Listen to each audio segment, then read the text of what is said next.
Hello friends, welcome to English speaking club. ഇപ്പോൾ day 18 നമ്മൾ പഠിക്കാൻ പോകുന്നത് പ്രപ്പോസിഷൻ ആണ്. ഇവിടെ നിങ്ങൾ ശ്രദ്ധിക്കേണ്ടത് നമ്മൾ ലെവൽ 2 ആണ് ഇവിടെ സ്റ്റാർട്ട് ചെയ്യുന്നത്. ഇപ്പോൾ ഡേ 1 മുതൽ 17 വരെയുള്ള പാഠങ്ങളിൽ നമ്മൾ ഒരുപാട് കാര്യങ്ങൾ പഠിച്ചിട്ടുണ്ട്. അത് എല്ലാ കൂട്ടുകാരും നല്ലതുപോലെ മനസ്സിലാക്കിയെന്ന് കരുതുന്നു. അത്തരത്തിൽ മനസ്സിലാക്കിയിട്ടുണ്ടെങ്കിൽ മാത്രമേ നിങ്ങൾ ലെവൽ 2 കണ്ടു തുടങ്ങാവൂ. കാരണം ഇതൊരു കോഴ്സാണ്. ഇംഗ്ലീഷ് തെറ്റില്ലാതെ സംസാരിക്കുക, എഴുതുക എന്നുള്ളതാണ് നമ്മുടെ കോഴ്സിന്റെ പർപ്പസ് അല്ലെങ്കിൽ ലക്ഷ്യം എന്ന് പറയുന്നത്. അപ്പോൾ പ്രപ്പോസിഷൻ എന്നുള്ളതാണ് നമ്മൾ ഈ പാഠത്തിൽ പഠിക്കാൻ പോകുന്നത്. ഇപ്പൊ ഇംഗ്ലീഷിനെ സംബന്ധിച്ച് വളരെ പ്രധാനപ്പെട്ട ഒരു ഘടകമാണ് ഈ പ്രപ്പോസിഷൻ എന്ന് പറയുന്നത്. നമുക്ക് ഒരുപാട് പ്രപ്പോസിഷൻസ് അവൈലബിൾ ആയതുകൊണ്ട് തന്നെ നമുക്ക് ഒരു കൺഫ്യൂഷൻ ആണ് ഏത് പ്രപ്പോസിഷൻ എവിടെ ഉപയോഗിക്കേണ്ടത് എന്നുള്ളത്. അതുകൊണ്ട് തന്നെ നമ്മൾ പല സാഹചര്യങ്ങളും നമ്മൾ വായിൽ വരുന്ന രീതിയിൽ ഈ പ്രപ്പോസിഷൻസ് ഉപയോഗിക്കാറുണ്ട്. ചിലപ്പോഴൊക്കെ അത് മണ്ടത്തരമാകാറുമുണ്ട്. കാരണം നമ്മളിൽ പലർക്കും ഇംഗ്ലീഷ് അറിയാത്തത് കൊണ്ട് തന്നെ നമ്മൾ പറയുന്നത് മണ്ടത്തരമാണെന്ന് നമുക്കറിയില്ല. ഇപ്പൊ പ്രപ്പോസിഷൻ എന്താണെന്ന് ചോദിച്ചാൽ, A preposition is A word that shows the relationship between A noun and other words in a sentence. Prepositions indicate place, time, direction, manner, cause, purpose, possession and other relationships. അപ്പോൾ ഒരു സെന്റൻസിൽ preposition എന്ന് പറയുന്നത് ആ സെന്റൻസിൽ നമ്മൾ ഉപയോഗിക്കുന്ന സബ്ജക്റ്റുമായോ അല്ലെങ്കിൽ പേര് നൗണുമായോ ബന്ധപ്പെടുത്തി നമ്മൾ പറയുന്നതാണ്. അതിലിപ്പോൾ സ്ഥലത്തെ പറ്റിയാവാം, അല്ലെങ്കിൽ സമയത്തെ പറ്റിയാവാം, അല്ലെങ്കിൽ നമ്മുടെ ഡയറക്ഷൻ ദിശയെ പറ്റിയാവാം, അല്ലെങ്കിൽ ഒരു രീതി മാനറിനെ പറ്റിയാകാം, കോസ് കാരണത്തെ പറ്റിയാകാം, പർപ്പസ് ലക്ഷ്യത്തെ പറ്റിയാകാം, പൊസഷൻസ് ഉടമസ്ഥാവകാശം. അപ്പൊ ഇത്തരത്തിൽ നമ്മൾ ഒരു സെന്റൻസിനെ കണക്ട് ചെയ്യുന്ന അല്ലെങ്കിൽ ബന്ധപ്പെടുത്തുന്ന ഒരു ഘടകത്തെയാണ് നമ്മൾ പ്രപ്പോസിഷൻ എന്ന് പറയുന്നത്. പ്രപ്പോസിഷൻ അങ്ങോട്ടും ഇങ്ങോട്ടും മാറിപ്പോയി കഴിഞ്ഞാൽ സെന്റൻസിന്റെ അർത്ഥം തന്നെ മാറിപ്പോകുന്നു എന്നുള്ളതാണ് വാസ്തവം. ഉദാഹരണം പറയുകയാണെങ്കിൽ, I am reading a novel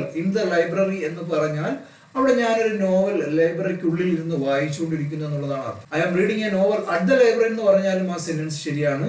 ഞാനൊരു നോവൽ ലൈബ്രറിയുടെ പരിസരത്തിരുന്ന് വായിച്ചുകൊണ്ടിരിക്കുന്നു എന്നാണ് അവിടെ അറ്റ് ഉപയോഗിക്കുമ്പോൾ നമുക്ക് കിട്ടുന്ന അർത്ഥം. നേരെ മറിച്ച് ഞാൻ പറയുകയാണ് I am reading a novel on the library എന്ന് പറഞ്ഞാൽ അവിടെയും ആ സെന്റൻസ് ശരിയാണ്.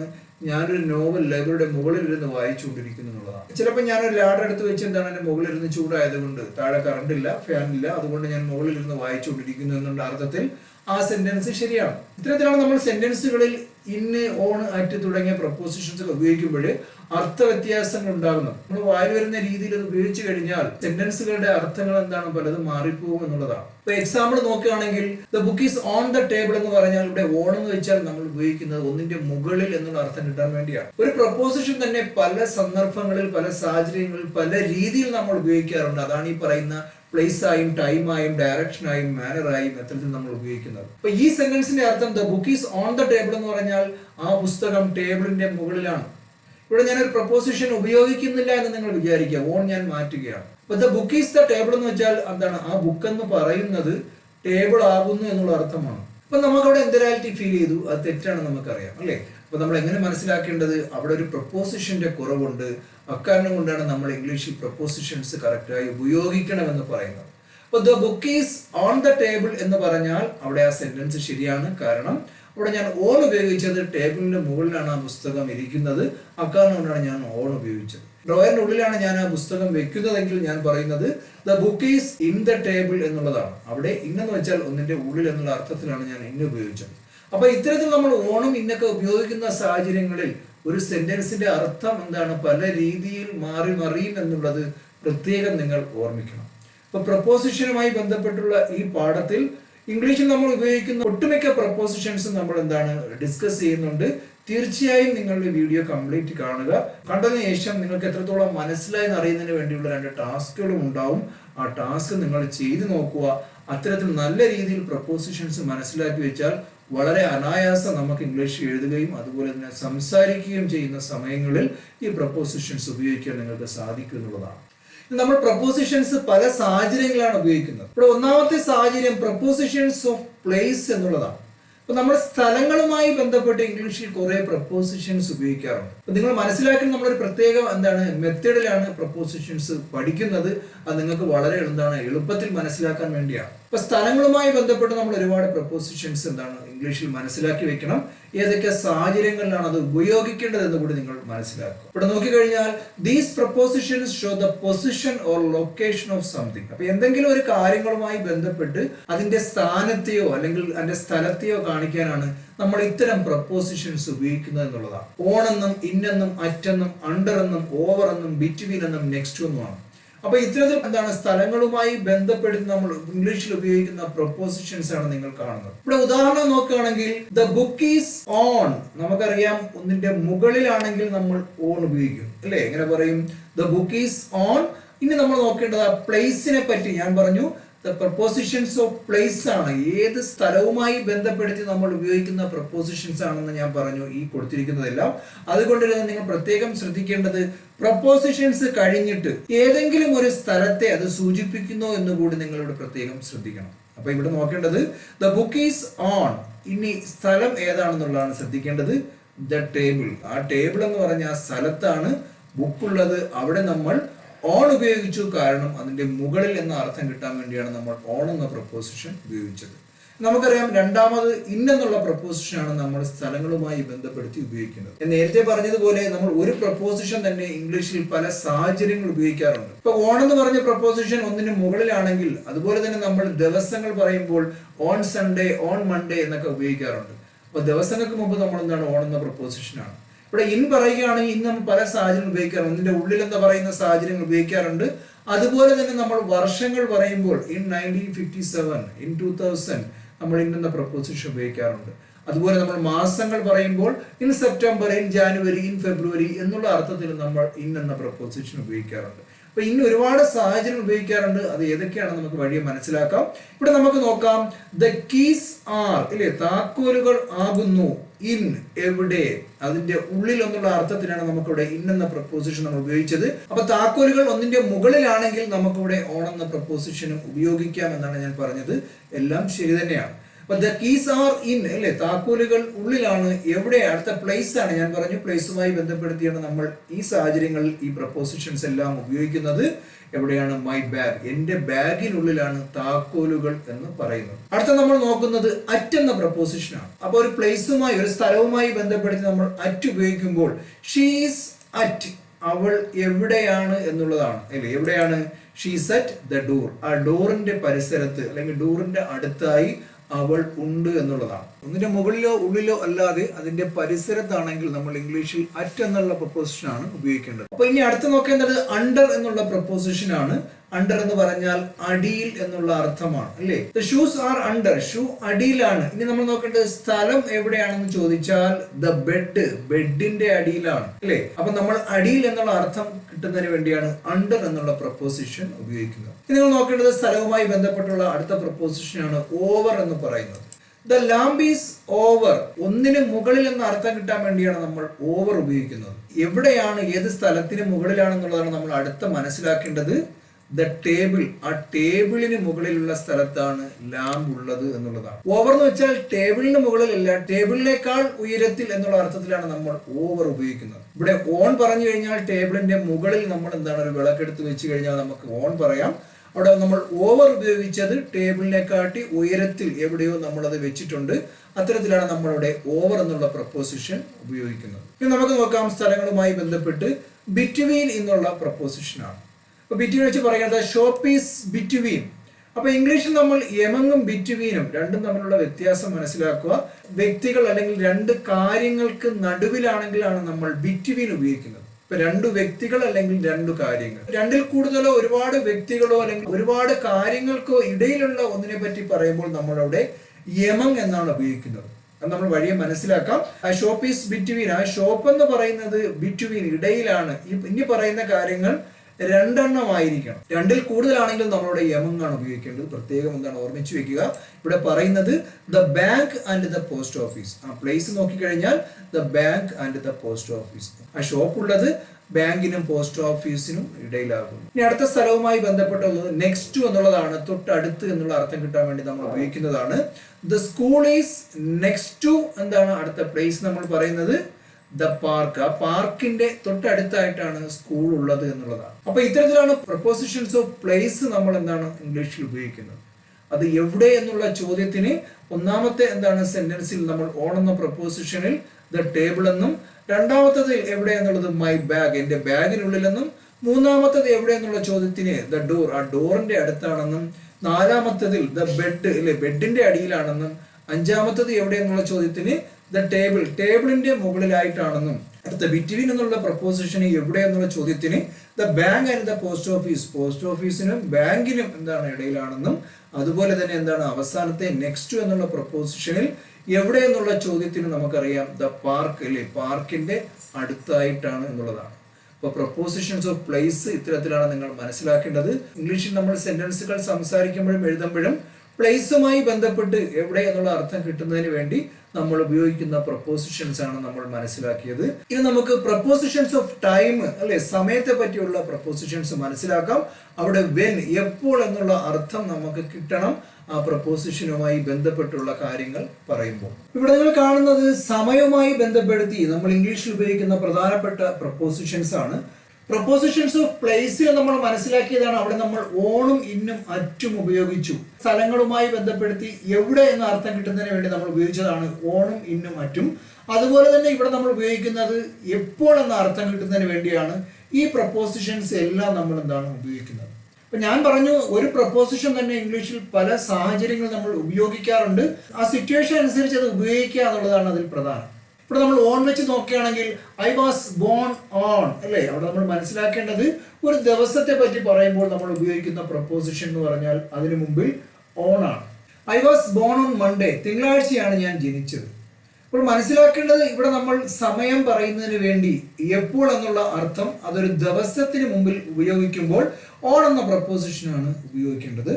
രണ്ടാമത് നമ്മൾ ഇൻ എന്ന പ്രപ്പോസിഷൻ ഉപയോഗിച്ച് പറയുകയാണെങ്കിൽ we will travel in December. അപ്പൊ നമ്മൾ എന്താണ് മാസങ്ങളുമായി ബന്ധപ്പെടുത്തിയുള്ള സമയം ഒരു സെന്റൻസിൽ ഉപയോഗിച്ച് കഴിഞ്ഞാൽ അവിടെ നമ്മൾ ഇൻ എന്ന പ്രപ്പോസിഷനാണ് ഉപയോഗിക്കേണ്ടത്. അപ്പൊ നിങ്ങൾ മനസ്സിലാക്കേണ്ടത് എപ്പോൾ എന്നുള്ള ഒരു ചോദ്യം അത് മാസങ്ങളുമായി ബന്ധപ്പെടുത്തി വരികയാണെങ്കിൽ അതിനു മുമ്പിൽ നിങ്ങൾ ഉപയോഗിക്കേണ്ടത് ഇൻ എന്നുള്ള പ്രപ്പോസിഷനാണ്.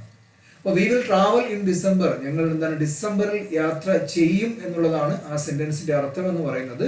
അപ്പൊ സമയവുമായി ബന്ധപ്പെടുത്തി നമ്മൾ ഒരു സെന്റൻസിൽ എപ്പോൾ എന്നുള്ള ഒരു ചോദ്യം വന്നു കഴിഞ്ഞാൽ അവിടെ നിങ്ങൾ ഉപയോഗിക്കേണ്ടത് അറ്റ് എന്നുള്ളതാണ്.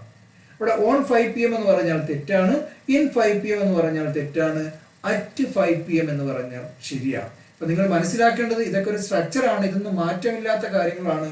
മാസങ്ങൾക്ക് മുമ്പ് ഇൻ എന്ന പ്രപ്പോസിഷനാണ്, അതുപോലെ തന്നെ എന്താണ് ദിവസങ്ങൾക്ക് മുമ്പ് ഓൺ എന്ന പ്രപ്പോസിഷനാണ്. The train arrives at 5 PM, 5 മണിക്ക് ട്രെയിൻ എന്താണ് വരാറുണ്ട് എന്നുള്ള അർത്ഥത്തിലാണ് നമ്മൾ ആ സെന്റൻസ് ഉപയോഗിക്കുന്നത്. അവിടെ സമയത്തെ കാണിക്കുമ്പോൾ അതിന് മുമ്പിൽ നമ്മൾ എന്താണ് അറ്റ് എന്നുള്ള പ്രപ്പോസിഷനാണ് യൂസ് ചെയ്യുന്നത്. ഇപ്പൊ സമയവുമായി ബന്ധപ്പെടുത്തി നമ്മൾ ഉപയോഗിക്കുന്ന മറ്റൊരു പ്രപ്പോസിഷനാണ് ബൈ. സെന്റൻസ് ഒക്കെ ആണെങ്കിൽ finish your work by 8 PM. അതുപോലെ തന്നെ സമയവുമായി ബന്ധപ്പെടുത്തി നമ്മൾ ഉപയോഗിക്കുന്നതാണ് ബിഫോർ എന്നുള്ള പ്രപ്പോസിഷൻ. ഇവിടെ എക്സാമ്പിൾ നോക്കാം. Call me before 10 AM. അപ്പൊ സ്വാഭാവികമായി നിങ്ങൾക്കൊരു സംശയം ഉണ്ടാകും, നേരത്തെ സമയവുമായി ബന്ധപ്പെടുത്തി നമ്മൾ അറ്റല്ലേ ഉപയോഗിക്കുന്നത്, ഇവിടെ എങ്ങനെ ബൈയും ബിഫോറും വന്നു? അപ്പോൾ ഇത് എന്താണ് നമുക്ക് മൊത്തത്തിൽ ഒരു കൺഫ്യൂഷൻ ഉണ്ടാക്കുന്നതാണ്. നിങ്ങൾ മനസ്സിലാക്കേണ്ടത് ഇത് 3 എഴുതിയതും ശരി തന്നെയാണ്, അവിടെ അർത്ഥവ്യത്യാസങ്ങളുണ്ട്, അതെന്താണെന്ന് കൂടി മനസ്സിലാക്കണം. The train arrives at 5 PM എന്ന് പറഞ്ഞാൽ 5 മണിക്ക് കറക്റ്റ് ആ ഒരു പോയിന്റ് പറയാണ്. 5 മണിക്ക് എന്താണ് ആ ട്രെയിൻ സാധാരണഗതിയിൽ വരാറുണ്ട് എന്നുള്ള അർത്ഥത്തിലാണ് നമ്മൾ സിമ്പിൾ പ്രസന്റിന്റെ രീതിയിൽ ആ സെന്റൻസ് ഉപയോഗിക്കുന്നത്. ഇവിടെ ഫിനിഷ് യുവർ വർക്ക്, നിങ്ങളുടെ ജോലി ചെയ്യുക ബൈ 8 PM അല്ലേ. അപ്പൊ നിങ്ങളുടെ ജോലി 8 മണി ആകുമ്പോഴേക്കും എന്താണ് നിങ്ങൾ കംപ്ലീറ്റ് ചെയ്യുക എന്നുള്ളതാണ്. അവിടെ നമ്മൾ ബൈ ഉപയോഗിച്ചത് ആകുമ്പോഴേക്കും എന്നുള്ള അർത്ഥം കിട്ടാനാണ്. അവിടെ നമ്മൾ അറ്റ് എന്താണ് 8 PM എന്ന് പറഞ്ഞിരുന്നെങ്കിൽ 8 മണിക്ക് നിങ്ങൾ എന്താണ് നിങ്ങളുടെ ജോലി കംപ്ലീറ്റ് ചെയ്യുക എന്നായിരുന്നു. ഇത് നമ്മൾ ബൈ 8 PM എന്ന് പറഞ്ഞാൽ അതിനൊരു അർത്ഥവ്യത്യാസമുണ്ട്. 8 മണി ആകുമ്പോഴേക്കും 8 മണിയോട് അടുപ്പിച്ച് നിങ്ങൾക്ക് എന്താണ് കറക്റ്റ് ആ ജോലി പൂർത്തിയാക്കാൻ സാധിക്കും. അത്തരത്തിൽ നിങ്ങൾ നിങ്ങളുടെ ജോലി പൂർത്തിയാക്കുക എന്നുള്ള അർത്ഥം കിട്ടാൻ നമ്മൾ ബൈ ഉപയോഗിച്ചത് ആകുമ്പോഴേക്കും എന്നുള്ള അർത്ഥം കിട്ടാൻ. ഇനി കാൾ മീ ബിഫോർ 10 AM എന്ന് പറഞ്ഞാൽ അവിടെ ഞാൻ പറഞ്ഞു ബിഫോർ ഉപയോഗിച്ചതിന്റെ അർത്ഥം 10 മണിക്ക് മുമ്പ് എന്നെ വിളിക്കുക. അത് എത്ര മണിയാവാം, 10 മണിക്ക് എന്ന് വെച്ചാൽ അതിന് മുമ്പ് 9 മണിക്കോ 8 മണിക്കോ 7 മണിക്കോ ഏത് സമയത്ത് വേണമെങ്കിലും ആകാം, പക്ഷെ 10 മണിക്ക് മുമ്പ് ആകണം എന്നുള്ള ഒരു കണ്ടീഷനാണ്. അതുകൊണ്ടാണ് നമ്മൾ ബിഫോർ ഇവിടെ ഉപയോഗിച്ചത്, 10 മണിക്ക് മുമ്പ്. മനസ്സിലാക്കേണ്ടത് കറക്റ്റ് ഒരു സമയം നമ്മളൊരു പോയിന്റ് പറയുമ്പോൾ അറ്റ് 5 PM 5 മണിക്ക് തന്നെ. ഇവിടെ ബൈ 8 PM എന്ന് പറഞ്ഞാൽ മനസ്സിലാക്കേണ്ടത് 8 മണി ആകുമ്പോഴേക്കും ആ സമയത്തോടടുത്ത് നിങ്ങൾ എന്താണ് ഫിനിഷ് ചെയ്യുക, ജോലി പൂർത്തിയാക്കുക. ഇവിടെ നമ്മൾ ബിഫോർ 10 AM എന്ന് പറഞ്ഞാൽ 10 മണിക്ക് മുമ്പ് എപ്പോൾ വേണമെങ്കിലും നിങ്ങൾക്ക് എന്താണ് എന്നെ വിളിക്കാം. അത്തരത്തിലാണ് നമ്മൾ എന്താണ് ഈ 3 സാഹചര്യങ്ങളിലും അറ്റും ബൈയും ബിഫോർ എന്നുള്ള പ്രപ്പോസിഷൻസ് ഉപയോഗിക്കുന്നതെന്ന് മനസ്സിലാക്കി വെക്കുക. ഇനി ആഫ്റ്റർ എന്നുള്ള പ്രപ്പോസിഷൻ നോക്കുകയാണെങ്കിൽ sentence we will go out after lunch അല്ലേ, ലഞ്ചിനു ശേഷം, ലഞ്ച് കഴിഞ്ഞ് നമുക്ക് എന്താണ് പോകാം എന്നുള്ളതാണ് പുറത്ത്. അപ്പൊ മനസ്സിലാക്കി വെക്കേണ്ടത് അവിടെ നമ്മൾ ലഞ്ചിനു ശേഷം എന്നുള്ള അർത്ഥം കിട്ടാൻ വേണ്ടിയാണ് ആഫ്റ്റർ ഉപയോഗിച്ചത്. സിൻസും ഫോറും വളരെ പ്രധാനപ്പെട്ട എന്താണ് പ്രപ്പോസിഷൻസ് ആണ് ഇംഗ്ലീഷുമായി ബന്ധപ്പെട്ട് നമ്മൾ ഉപയോഗിക്കുമ്പോൾ. ഇതുമായി ബന്ധപ്പെട്ട് നമ്മൾ സിൻസും ഫോറും കുറച്ച് ഡീറ്റെയിൽ ആയിട്ട് മനസ്സിലാക്കേണ്ടതായിട്ടുണ്ട്. ഇപ്പൊ സിൻസ് എന്ന് പറഞ്ഞ പ്രപ്പോസിഷൻ പൊതുവെ ഉപയോഗിക്കുന്നത് പ്രസന്റ് ടെൻസിലും പാസ്റ്റ് ടെൻസിലുമാണ്. ഫ്യൂച്ചർ ടെൻസിൽ അങ്ങനെ ഉപയോഗിക്കാറില്ല എന്നുകൂടി നിങ്ങൾ ഈ അവസരത്തിൽ മനസ്സിലാക്കി വെക്കുക. ഇവിടെ സെന്റൻസ് നോക്കാം. She has lived here since 2010 അല്ലേ, 2010 മുതൽ എന്താണ് അവൾ ഇവിടെ ജീവിച്ചിട്ടുണ്ട് എന്നുള്ളതാണ്. ഇനി ഫോർ വെച്ച് പറയുകയാണെങ്കിൽ I have known him for എന്താണ് 5 years, 5 വർഷമായി ഞാൻ അവനെ അറിഞ്ഞിട്ടുണ്ട്, എനിക്ക് അവനെ അറിയാം എന്നുള്ള അർത്ഥത്തിലാണ് അവിടെ നമ്മൾ ഫോർ ഉപയോഗിച്ചത്. അപ്പോൾ ഫോർ ഉപയോഗിച്ച് എന്തുകൊണ്ടെന്നാൽ അവിടെ കണ്ടീഷൻ എന്താണ്, വർഷങ്ങൾ, ഒരു ഗ്രൂപ്പ് പറയുമ്പോഴാണ് സാധാരണഗതിയിൽ നമ്മൾ എന്താണ് ഫോർ ഉപയോഗിക്കുന്നത്.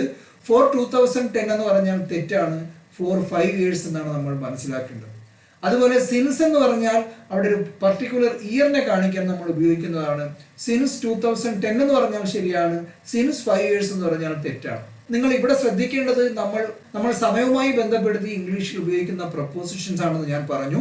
അപ്പൊ നമ്മളൊരു കാര്യം ചെയ്യുമ്പോൾ അവിടെ എപ്പോൾ എന്നുള്ള അർത്ഥം നമുക്ക് കിട്ടുന്നതിന് വേണ്ടി നമ്മൾ ഉപയോഗിക്കുന്നതാണ് ദിവസമായാലും മാസമായാലും സമയമായാലും. എപ്പോഴെന്ന് ചോദിച്ചാൽ ഒന്നാമത്തെ സെന്റൻസിൽ തിങ്കളാഴ്ച എന്ന് പറയുന്നു. അപ്പോൾ നമുക്കറിയാം ദിവസവുമായി ബന്ധപ്പെട്ട് വരുമ്പോൾ അവിടെ ഓൺ എന്നുള്ള പ്രപ്പോസിഷനാണ് ഉപയോഗിക്കേണ്ടതെന്ന് നിങ്ങൾ പഠിച്ചു വെക്കുക. ഇനി മാസങ്ങളുമായി ബന്ധപ്പെടുത്തി നമ്മൾ എന്താണ് പ്രപ്പോസിഷൻസ് ഓഫ് ടൈമിൽ വെൻ എപ്പോഴെന്ന് ചോദിച്ചാൽ അവിടെ നിങ്ങൾ മനസ്സിലാക്കേണ്ടത് അവിടെ നമ്മൾ ഇൻ എന്നുള്ള പ്രപ്പോസിഷനാണ് ഉപയോഗിക്കേണ്ടത്. ഇനി സമയവുമായി ബന്ധപ്പെടുത്തി നമ്മൾ സാധാരണ ഉപയോഗിക്കുന്ന അറ്റ് എന്ന പ്രപ്പോസിഷനാണ്. അതിൽ തന്നെ നമ്മൾ എന്താണ് ആകുമ്പോഴേക്കും എന്നുള്ള അർത്ഥത്തിൽ വൈ ഉപയോഗിക്കും. സമയം ഇന്ന സമയത്തിന് മുമ്പെന്ന് പറയുമ്പോൾ നമ്മൾ ബിഫോർ ഉപയോഗിക്കും. അതിനുശേഷം എന്ന് പറഞ്ഞാൽ നമുക്ക് ആഫ്റ്റർ ഉപയോഗിക്കാം. ആ സാഹചര്യവുമായി ബന്ധപ്പെടുത്തി ആ സെന്റൻസുകളിൽ എങ്ങനെയാണ് പ്രപ്പോസിഷൻസ് ഉപയോഗിക്കേണ്ടതെന്നുള്ള നമ്മുടെ ചോയ്സ് ആണ്.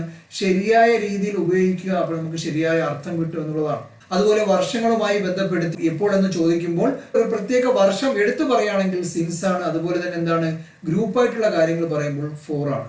അപ്പൊ സിൻസും ഫോറുമായി ബന്ധപ്പെടുത്തിയുള്ള കാര്യങ്ങൾ ഒന്നുകൂടി വ്യക്തമായി മനസ്സിലാക്കുക.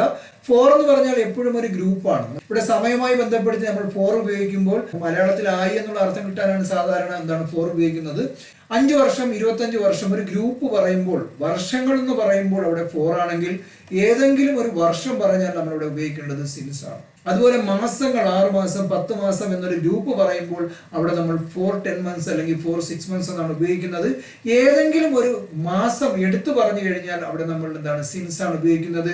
സിൻസ് ജാനുവരി, സിൻസ് മാർച്ച് എന്നൊക്കെയാണ് പറയുന്നത്. അതുപോലെ തന്നെ ഗ്രൂപ്പുമായി ബന്ധപ്പെട്ട് ആഴ്ചകൾ നമ്മൾ പറയുമ്പോൾ 3 ആഴ്ച 10 ആഴ്ച 15 ആഴ്ച എന്ന് പറയുമ്പോൾ അവിടെ നമ്മൾ ഫോർ ആണ് ഉപയോഗിക്കുന്നത്. ഫോർ 3 weeks എന്നും ഫോർ 15 weeks എന്നും പറയും. അവിടെ നിങ്ങൾ മനസ്സിലാക്കേണ്ടത് ആഴ്ചകളുടെ പോയിന്റ് ഏതെങ്കിലും ഒരു ദിവസമായിരിക്കും. ദിവസവുമായി ബന്ധപ്പെടുത്തി നമ്മൾ പറയുമ്പോൾ അവിടെ നമ്മൾ സിൻസ് ആണ് ഉപയോഗിക്കുന്നത്. സിൻസ് മൺഡേ, സിൻസ് ഫ്രൈഡേ എന്ന് പറയും. നമ്മൾ മണിക്കൂറുകൾ നോക്കുകയാണെങ്കിൽ 5 മണിക്കൂർ 24 മണിക്കൂർ ഒരു ഗ്രൂപ്പാണ് അല്ലേ.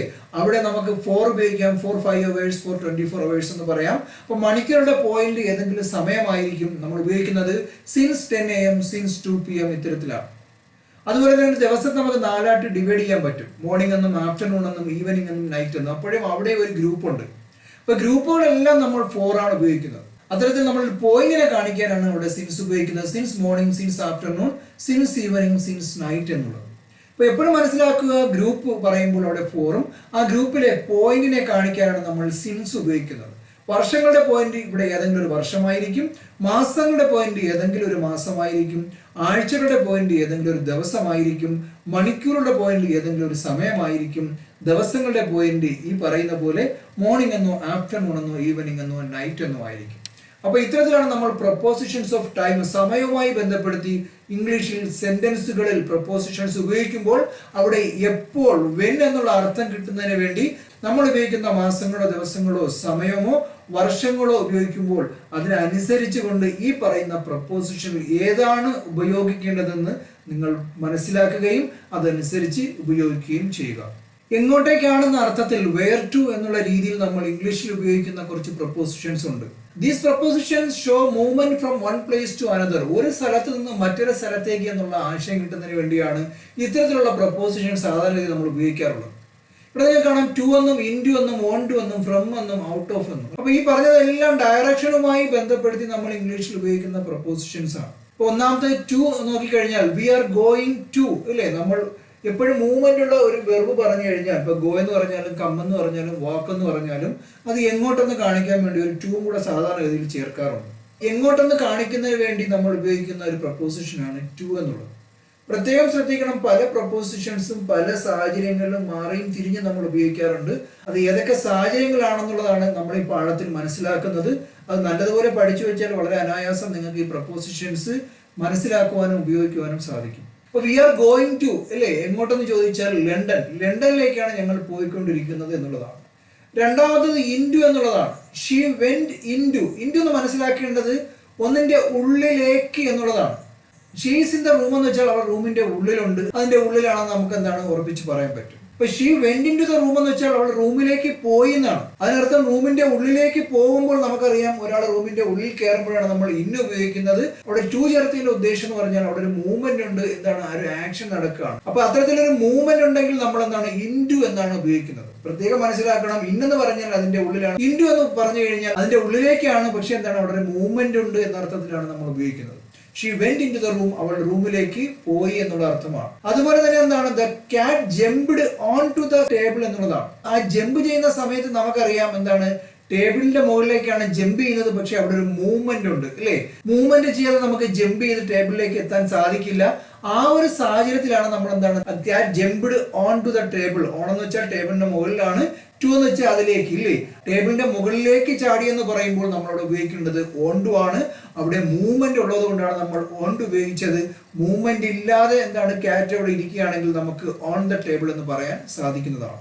അതുപോലെ തന്നെ ഹി കെയിം ഫ്രം ഇന്ത്യ, അവൻ ഇന്ത്യയിൽ നിന്ന് എന്താണ് വന്നു. ഫ്രം എന്ന് വെച്ചാൽ നിന്ന് എന്നുള്ള അർത്ഥത്തിന് വേണ്ടിയാണ് നമ്മൾ എന്താണ് ഉപയോഗിക്കുന്നത്. ഇവിടെ സ്ഥലങ്ങളുമായി ബന്ധപ്പെട്ട് ഡയറക്ഷനുമായി ബന്ധപ്പെട്ട് അല്ലേ, നമ്മൾ എങ്ങനെ പറയുന്നു ഹി കെയിം ഫ്രം ഇന്ത്യ, അവൻ ഇന്ത്യയിൽ നിന്ന് വന്നു എന്നുള്ള അർത്ഥത്തിലാണ് നമ്മളിവിടെ ഫ്രം എന്നുള്ള പ്രപ്പോസിഷൻ ഉപയോഗിച്ചത്. ഇനി ഔട്ട് ഓഫ് എന്നുള്ള പ്രപ്പോസിഷനാണ്. ഷീ വാക്ക് ഔട്ട് ഓഫ് എന്താണ് ദ ഓഫീസ്, അവൾ ഓഫീസിന്റെ പുറത്തേക്ക് എന്താണ് നടന്നു എന്നുള്ളതാണ്. അപ്പോൾ ഒന്നിന്റെ പുറത്തേക്ക് അല്ലെങ്കിൽ വെളിയിലേക്ക് എന്നുള്ള അർത്ഥം കിട്ടുന്നതിന് വേണ്ടിയാണ് ഔട്ട് ഓഫ് എന്നുള്ള പ്രപ്പോസിഷൻ നമ്മൾ ഉപയോഗിക്കുന്നത്. ഇവിടെ എന്തിന്റെ വെളിയിലേക്ക് എന്ന് ചോദിച്ചാൽ ഓഫീസിന്റെ വെളിയിലേക്കാണ്. അപ്പൊ ഈ പറഞ്ഞ 5 സെന്റൻസുകളിലും നമ്മൾ എവിടേക്ക് എന്നുള്ള അർത്ഥം കിട്ടുന്നതാണ്. ഇത്തരത്തിൽ നമ്മൾ ഒരു ഡയറക്ഷൻ, ഒരു മൂവ്മെന്റുമായി ബന്ധപ്പെടുത്തി നമ്മൾ ഇംഗ്ലീഷിൽ ഉപയോഗിക്കുന്ന പ്രധാനപ്പെട്ട പ്രപ്പോസിഷൻസ് ആണ് നമ്മൾ മനസ്സിലാക്കിയത്. അതെല്ലാ കൂട്ടുകാർക്കും മനസ്സിലായെന്ന് കരുതുന്നു. പ്രപ്പോസിഷൻസ് ഓഫ് മാനർ അല്ലേ, രീതിയുമായി ബന്ധപ്പെടുത്തിയിട്ടുള്ള prepositions. These propositions describe how something happens.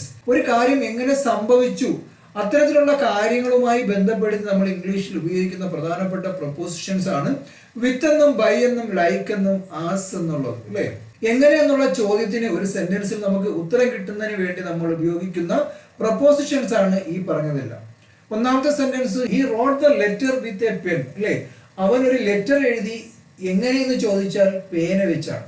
ഏത് പ്രപ്പോസിഷൻ വേണമെങ്കിലും ഏത് സെന്റൻസിന്റെ ഇടയ്ക്കും കയറ്റി വെക്കാൻ പറ്റും. അർത്ഥം മാറിപ്പോവാതിരിക്കാൻ പ്രത്യേകം ശ്രദ്ധിക്കണം. ആ സാഹചര്യവുമായി മാച്ച് ചെയ്യുന്ന രീതിയിലാണ് ഓരോ പ്രപ്പോസിഷൻസും നമ്മൾ പ്ലേസ് ചെയ്യേണ്ടത്.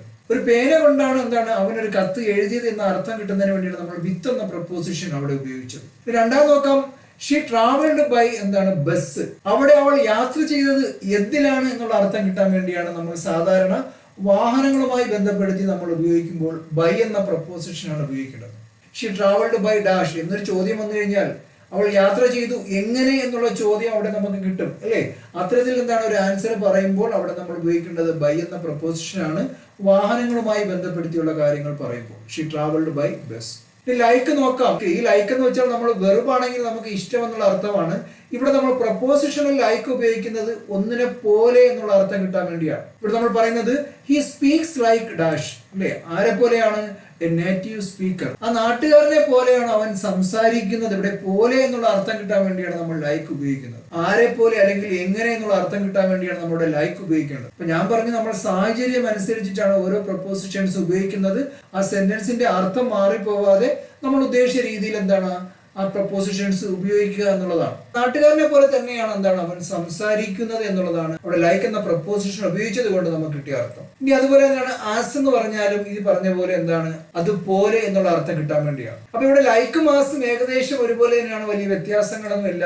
നമ്മൾ സാധാരണ നമ്മളൊരു ജോലിയുമായി ബന്ധപ്പെട്ട് നമ്മൾ പ്രൊഫഷൻ പറയുന്ന സമയത്ത് നമ്മൾ ഉപയോഗിക്കേണ്ടത് ആസ് എന്നുള്ള എന്താണ് പ്രപ്പോസിഷനാണ്. He works as an assistant manager. അപ്പൊ നമ്മൾ പ്രൊഫഷൻ പറയുമ്പോൾ നമ്മൾ ഉപയോഗിക്കുന്നത് ഈ പറഞ്ഞ പോലെ ആസ് ആണ്, AS എന്നുള്ളതാണ്. അവിടെ എന്താണ് she works as A teacher. ഒരു പ്രൊഫഷനുമായി ബന്ധപ്പെടുത്തി എന്തുപോലെ എന്നുള്ള അർത്ഥം കിട്ടുന്നതിന് വേണ്ടിയാണ് നമ്മളവിടെ ആസ് എന്നുള്ള പ്രപ്പോസിഷൻ ഉപയോഗിക്കുന്നത്. ഇവിടെ അവൾ എങ്ങനെയാണ് വർക്ക് ചെയ്യുന്നത് ചോദിച്ചാൽ അവൾ വർക്ക് ചെയ്യുന്ന ആസ് എ ടീച്ചർ, ടീച്ചറെ പോലെയാണ്, അത്തരത്തിൽ പോലെയാണെന്നുള്ള അർത്ഥം കിട്ടാൻ വേണ്ടിയാണ് നമ്മുടെ ആസ് എന്നുള്ള പ്രപ്പോസിഷൻ ഉപയോഗിച്ചത്. അപ്പൊ ഇത്തരത്തിലാണ് നമ്മൾ എന്താണ് ഒരു സെന്റൻസിൽ എങ്ങനെ എന്നുള്ള അർത്ഥം. ഇവിടെ നമുക്കറിയാം പേന വെച്ചാണ് എഴുതിയത്, അതുപോലെ ബസ്സിലാണ് യാത്ര ചെയ്തത്. ഇവിടെ നോക്കിക്കഴിഞ്ഞാൽ നേറ്റീവ് സ്പീക്കറെ പോലെയാണ് സംസാരിച്ചത്, അവിടെ ഒരു അധ്യാപികയെ പോലെയാണ് എന്താണ് വർക്ക് ചെയ്യുന്നത് എന്നുള്ളതാണ്. അത്തരത്തിൽ പ്രപ്പോസിഷൻസ് ഓഫ് മാനറും നിങ്ങൾ എന്താണ് നല്ലതുപോലെ മനസ്സിലാക്കി വെക്കുക. നമ്മൾ പഠിക്കാൻ പോകുന്ന prepositions of cause, reason or purpose അല്ലേ. These prepositions show why something happens. എന്തുകൊണ്ടാണ് അത്തരം കാര്യങ്ങൾ സംഭവിച്ചത്, കാരണം എന്താണ് എന്ന അർത്ഥം കിട്ടുന്നതിന് വേണ്ടിയാണ് നമ്മൾ ഈ പ്രപ്പോസിഷൻസ് ഉപയോഗിക്കുന്നത്. അപ്പോൾ ഒരു കാരണവുമായി ബന്ധപ്പെട്ട് ഒരു ലക്ഷ്യവുമായി ബന്ധപ്പെട്ടൊക്കെ നമ്മളൊരു സെന്റൻസിൽ പ്രപ്പോസിഷൻസ് ഉപയോഗിക്കണമെന്ന് വിചാരിക്കുകയാണെങ്കിൽ അവിടെ നിങ്ങൾ ഉപയോഗിക്കേണ്ടത് ഇത്തരത്തിൽ പറയുന്ന because of, due to, owing to, for എന്നുള്ള പ്രപ്പോസിഷൻസ് ആണ്. ഒന്നാമത്തെ നോക്കാം, the match was cancelled because of. എന്താണ് കാരണം എന്ന് ചോദിച്ചാൽ റെയിൻ ആണ് അല്ലേ. മഴ കാരണമാണ് എന്താണ് മാച്ച് ക്യാൻസൽ ചെയ്തത് എന്നുള്ളതാണ്.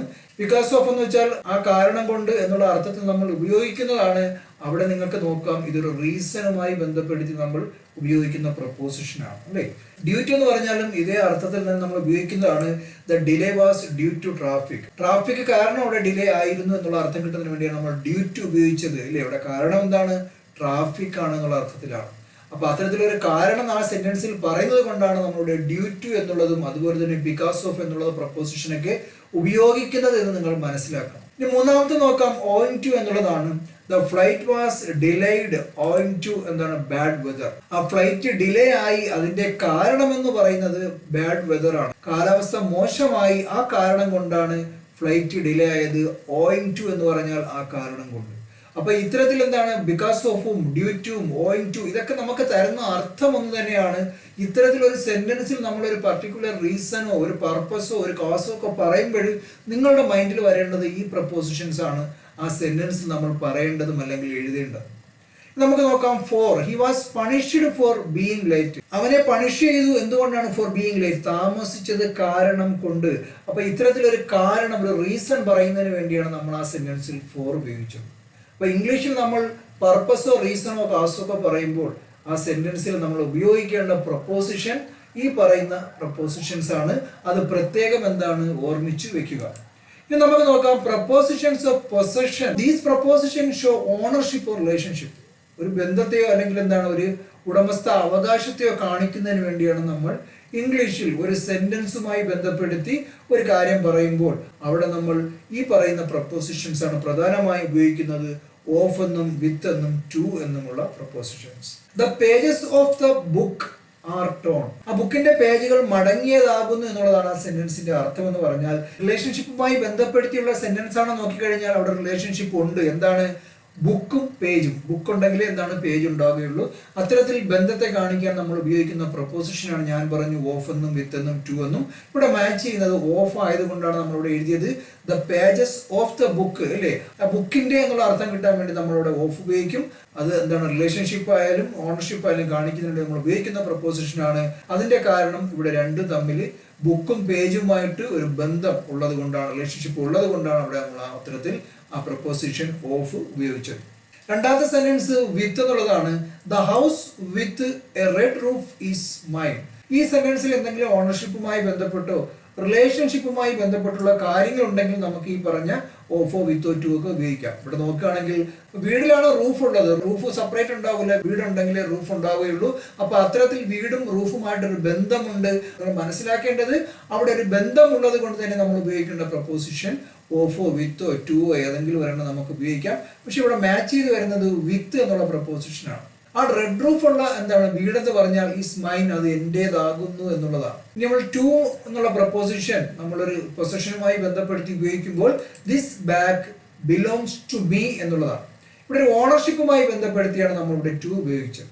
അപ്പോൾ ഒരു ഓണർഷിപ്പുമായി ബന്ധപ്പെടുത്തി നമ്മൾ ഇംഗ്ലീഷിൽ ഒരു സെന്റൻസ് പറയുമ്പോൾ അവിടെ നമ്മൾ ഉപയോഗിക്കേണ്ട പ്രപ്പോസിഷൻ എന്ന് പറഞ്ഞാൽ ടു ആണ്, അല്ലേ? അപ്പൊ എങ്ങനെ പറയുന്നു?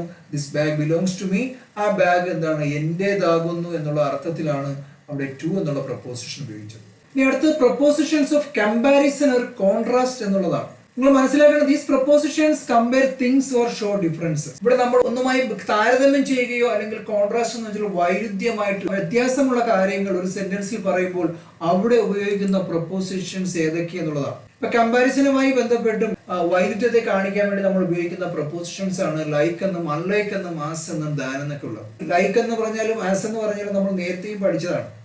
ഞാൻ പറഞ്ഞു ഒരു പ്രപ്പോസിഷൻ തന്നെ പല സാഹചര്യങ്ങളും നമ്മൾ ഉപയോഗിക്കാറുണ്ട്. ആ സാഹചര്യങ്ങൾ ഏതൊക്കെയാണെന്ന് മനസ്സിലാക്കി വെക്കുക എന്നുള്ളതാണ്. അപ്പൊ ഇവിടെ നിങ്ങൾ നോക്കുകയാണെങ്കിൽ ലൈക്ക് എന്ന് പറഞ്ഞ പ്രപ്പോസിഷൻ വെച്ചുകൊണ്ട് പറയുകയാണ് ഷീ സിങ്സ് ലൈക്ക് എന്താണ് എ പ്രൊഫഷണൽ, അല്ലെ? ഇവിടെ ഒരു കമ്പാരിസൺ ആണ്. അവൾ എന്താണ് ഒരു പ്രൊഫഷണലെ പോലെ എന്നുള്ള അർത്ഥം കിട്ടുക. ലൈക്ക് എന്ന് വെച്ചാൽ അവിടെ പോലെ എന്നുള്ള അർത്ഥത്തിലാണ് നമ്മൾ ഉപയോഗിക്കുന്നത്. നേരത്തെ പറഞ്ഞതാണ് അതുപോലെ അവൾ എന്താണ് പാടാറുണ്ട് എന്നുള്ളതാണ്. She sings like A professional, അല്ലേ? ഇനി രണ്ടാമത്തെ നോക്കുകയാണെങ്കിൽ എന്താണ് അൺലൈക്ക്, അതുപോലെ അല്ല എന്നുള്ള ഒരു വൈരുദ്ധ്യത്തെ കാണിക്കാൻ വേണ്ടി നമ്മൾ അൺലൈക്ക് ഉപയോഗിക്കുന്നത്. Unlike his brother is very shy, അല്ലേ? അവന് വളരെ നാണമാകുന്നു, അവന്റെ ബ്രദറിനെ പോലെ അല്ല. അവിടെ ഒരു വൈരുദ്ധ്യം, ഒരു കോൺട്രാസ്റ്റിനെ കാണിക്കാൻ വേണ്ടിയാണ് നമ്മൾ എന്താണ് അൺലൈക്ക് എന്നുള്ള പ്രപ്പോസിഷൻ ഉപയോഗിച്ചത്. അപ്പോൾ ഇത്തരത്തിലൊരു വൈരുദ്ധ്യം വരുന്ന ഒരു സാഹചര്യങ്ങളിൽ ഒരു സെന്റൻസ് പറയുമ്പോൾ നിങ്ങൾക്ക് ഉപയോഗിക്കാൻ പറ്റുന്ന ഒരു പ്രപ്പോസിഷനാണ് അൺലൈക്ക് എന്നുള്ളത്. ഇത് പ്രത്യേകം മനസ്സിലാക്കി വെക്കുക. ഈ മൂന്നാമത്തെ പ്രപ്പോസിഷൻ നോക്കാം. ആസ് എന്നുള്ളതാണ് ഇവിടെ ഉപയോഗിച്ചിട്ടുള്ളത്. He works as A manager, അല്ലെ? ഒരു മാനേജറായി അവൻ എന്താണ് ജോലി ചെയ്യുന്നു എന്നുള്ളതാണ്. ഇപ്പൊ കമ്പാരിസനുമായി ബന്ധപ്പെടുത്തിയാണെങ്കിൽ നേരത്തെ നമ്മൾ എന്താണ് ലൈക്കും ആസും ഒക്കെ പഠിച്ചതാണ്. അവിടെ ഞാൻ പറഞ്ഞതാണ് പ്രൊഫഷൻ പറയുമ്പോൾ നമ്മൾ ആസ് എന്നുള്ള പ്രപ്പോസിഷൻ ഉപയോഗിക്കുമെന്നുള്ളത്. നമുക്കറിയാം ദാൻ എന്നുള്ള പ്രപ്പോസിഷൻ നോക്കുകയാണെങ്കിൽ she is ടോളർ than her sister. അവിടെ ഒരു കമ്പാരിസൺ ആണ്, അല്ലെ?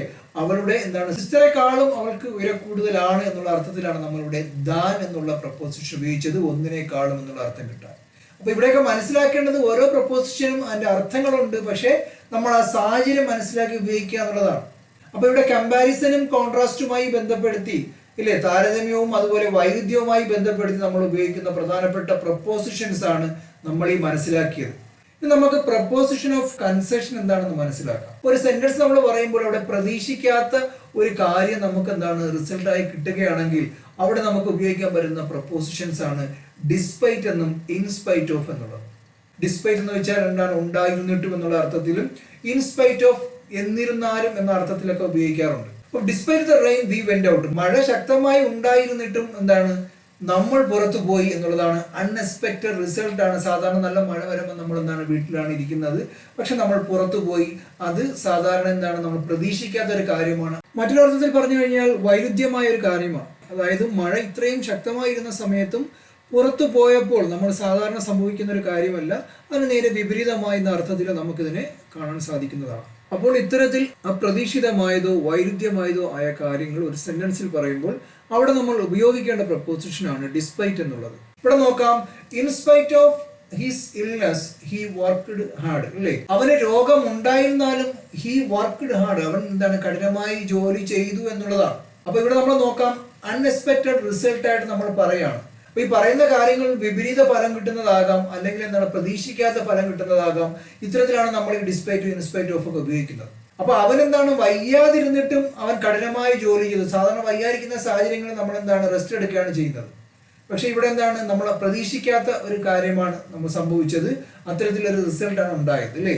ഒരു ആക്ഷൻ സംഭവിക്കുമ്പോൾ പ്രതീക്ഷിക്കാത്ത ഒരു കാര്യം നടക്കുകയാണെങ്കിൽ അവിടെ നമുക്ക് ഈ രണ്ട് പ്രപ്പോസിഷൻ ഉപയോഗിക്കാൻ സാധിക്കും. ഇനി നമുക്ക് നോക്കാം പ്രപ്പോസിഷൻസ് ഓഫ് റെഫറൻസ് എന്നുള്ളതാണ്. These prepositions refer to a particular thing or person, അല്ലേ? ഇപ്പൊ നമ്മളൊരു കാര്യവുമായി ബന്ധപ്പെടുത്തിയോ അല്ലെങ്കിൽ ഒരു വ്യക്തിയുമായി ബന്ധപ്പെടുത്തിയോ എന്തെങ്കിലും കണക്ട് ചെയ്ത് പറയുമ്പോഴാണ് നമ്മളിവിടെ എന്താണ് ഈ പറയുന്ന പ്രപ്പോസിഷൻ സാധാരണ ഉപയോഗിക്കാറുള്ളത്. എബൌട്ട് എന്നും കൺസേണിങ് എന്നും റിഗാർഡിങ് എന്നുള്ള പ്രപ്പോസിഷൻസ് ആണ് ഇത്തരം സാഹചര്യങ്ങൾ നമ്മൾ ഉപയോഗിക്കുന്നത്. വി വെർ ടോക്കിംഗ് എബൌട്ട്, നമ്മൾ മനസ്സിലാക്കേണ്ടത് അവിടെ എന്തിനെ പറ്റി എന്നുള്ളതാണ്, ഇല്ലേ? ഒരു പർട്ടിക്കുലർ തിങ്ങിനെയോ ഒരു പേഴ്സണെയോ പറ്റി കണക്ട് ചെയ്യുമ്പോഴാണ് ഞാൻ പറഞ്ഞു ഈ പ്രപ്പോസിഷൻസ് ഉപയോഗിക്കുന്നത്. ഇവിടെ എന്താണ് പൊളിറ്റിക്സിനെ പറ്റി അത്തരത്തിൽ രാഷ്ട്രീയമായിട്ടുള്ള കാര്യങ്ങളുമായി ബന്ധപ്പെടുത്തി പറയുമ്പോൾ എബൌട്ട് എന്ന് വെച്ചാൽ സാധാരണ മലയാളത്തിൽ ഒന്നിനെ പറ്റി അല്ലെങ്കിൽ ഒന്നിനെ കുറിച്ച് എന്നുള്ള അർത്ഥത്തിലൊക്കെ നമ്മൾ ഉപയോഗിക്കാറുണ്ട് മലയാള അർത്ഥം. ഇവിടെ സാഹചര്യം നോക്കുകയാണെങ്കിൽ എന്താണ്, ഒന്നുമായി ബന്ധപ്പെടുത്തി ഒരു റെഫറൻസുമായി കണക്ട് ചെയ്ത് നമ്മൾ ഉപയോഗിക്കുന്നതാണ് ഈ പറയുന്ന പ്രപ്പോസിഷൻസ് എന്ന് പറയുന്നത്. അപ്പോൾ we were talking about politics, നമ്മൾ രാഷ്ട്രീയത്തെ പറ്റി സംസാരിച്ചു കൊണ്ടിരുന്നു എന്നുള്ള അർത്ഥത്തിലാണ് നമ്മൾ ആ സെന്റൻസിൽ എബൌട്ട് ഉപയോഗിച്ചത്. He made a statement concerning, അല്ലേ, എന്താണ്, ദ ഇഷ്യൂ, ആ പ്രശ്നവുമായി ബന്ധപ്പെടുത്തിയിട്ടുള്ള എന്ന അർത്ഥത്തിലാണ് നമ്മളിവിടെ കൺസേണിങ് എന്ന് ഉപയോഗിക്കുന്നത്. അപ്പൊ കൺസേണിങ് എന്നുള്ളത് പ്രപ്പോസിഷൻ ആണെന്ന് പ്രത്യേകം മനസ്സിലാക്കുക. He made a statement concerning the issue, ആ ഇഷ്യൂമായി ബന്ധപ്പെടുത്തി അവനൊരു സ്റ്റേറ്റ്മെന്റ് ഉണ്ടാക്കി എന്നുള്ളതാണ്. അപ്പൊ അവിടെ കൺസേണിങ് എന്ന് പറഞ്ഞാൽ ഞാൻ പറഞ്ഞു ഒരു കാര്യവുമായി ബന്ധപ്പെടുത്തി നമ്മൾ പറയുമ്പോഴാണ് അവിടെ എന്താണ് കാര്യം എന്ന് വെച്ചാൽ ദ ഇഷ്യൂ, ഇല്ലേ, ആ ഒരു പ്രശ്നവുമായി ബന്ധപ്പെടുത്തിയുള്ള കാര്യമാണ്. ഇനി അടുത്ത് നോക്കാം റിഗാർഡിംഗ്. റിഗാർഡിംഗ് എന്ന് വെച്ചാൽ നമുക്ക് മലയാളത്തിൽ ബന്ധപ്പെട്ടുള്ള എന്ന അർത്ഥമാണ്.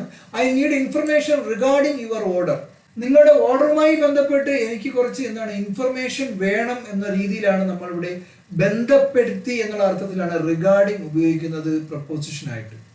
അപ്പൊ ഈ പറഞ്ഞ പ്രപ്പോസിഷൻസ് എല്ലാം എബൌട്ട് ആയാലും കൺസേണിംഗ് ആയാലും റിഗാർഡിംഗ് ആയാലും ആ പറയുന്ന സെന്റൻസിൽ ഒരു ബന്ധപ്പെടുത്തലുണ്ട്.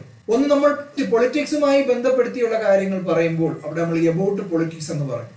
അതുപോലെ ഒരു ഇഷ്യൂമായി ബന്ധപ്പെടുത്തിയുള്ള കാര്യങ്ങൾ പറഞ്ഞപ്പോൾ നമ്മൾ കൺസേണിംഗ് ദ ഇഷ്യൂ എന്ന് പറയും. അതുപോലെ ഒരു ഓർഡറുമായി ബന്ധപ്പെടുത്തിയുള്ള കാര്യങ്ങൾ പറയുമ്പോൾ റിഗാർഡിംഗ് യുവർ ഓർഡർ എന്ന് പറയും. അപ്പൊ ഇത്തരത്തിലൊരു സെന്റൻസിൽ എന്തെങ്കിലും കാര്യങ്ങൾ പറയുമ്പോൾ അവിടെ തിങ് ആയാലും ഒരു പേഴ്സൺ ആയാലും എന്തെങ്കിലും ബന്ധപ്പെടുത്തി നമ്മൾ സംസാരിക്കുമ്പോൾ നമ്മൾ ഉപയോഗിക്കേണ്ട പ്രപ്പോസിഷനാണ് എബൌട്ട് എന്നും കൺസേണിംഗ് എന്നും റിഗാർഡിംഗും എന്നുള്ളത്.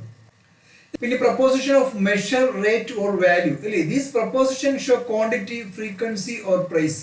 വിലയുമായി ബന്ധപ്പെട്ടും അതിന്റെ എണ്ണവുമായി ബന്ധപ്പെട്ടൊക്കെ നമ്മൾ ഉപയോഗിക്കുന്ന പ്രപ്പോസിഷൻസ് ആണ് പ്രധാനമായും അറ്റെന്നും ബൈ എന്നും പറയുന്നത്. എക്സാമ്പിൾ നോക്കുകയാണെങ്കിൽ apples are sold at ₹200 per kilo. ഇവിടെ നിങ്ങൾക്ക് നോക്കാം ഒരു റേറ്റുമായി ബന്ധപ്പെട്ട് അല്ലെങ്കിൽ ഒരു പ്രൈസുമായി ബന്ധപ്പെടുത്തിയുള്ള ഒരു പ്രപ്പോസിഷൻ ആണ്.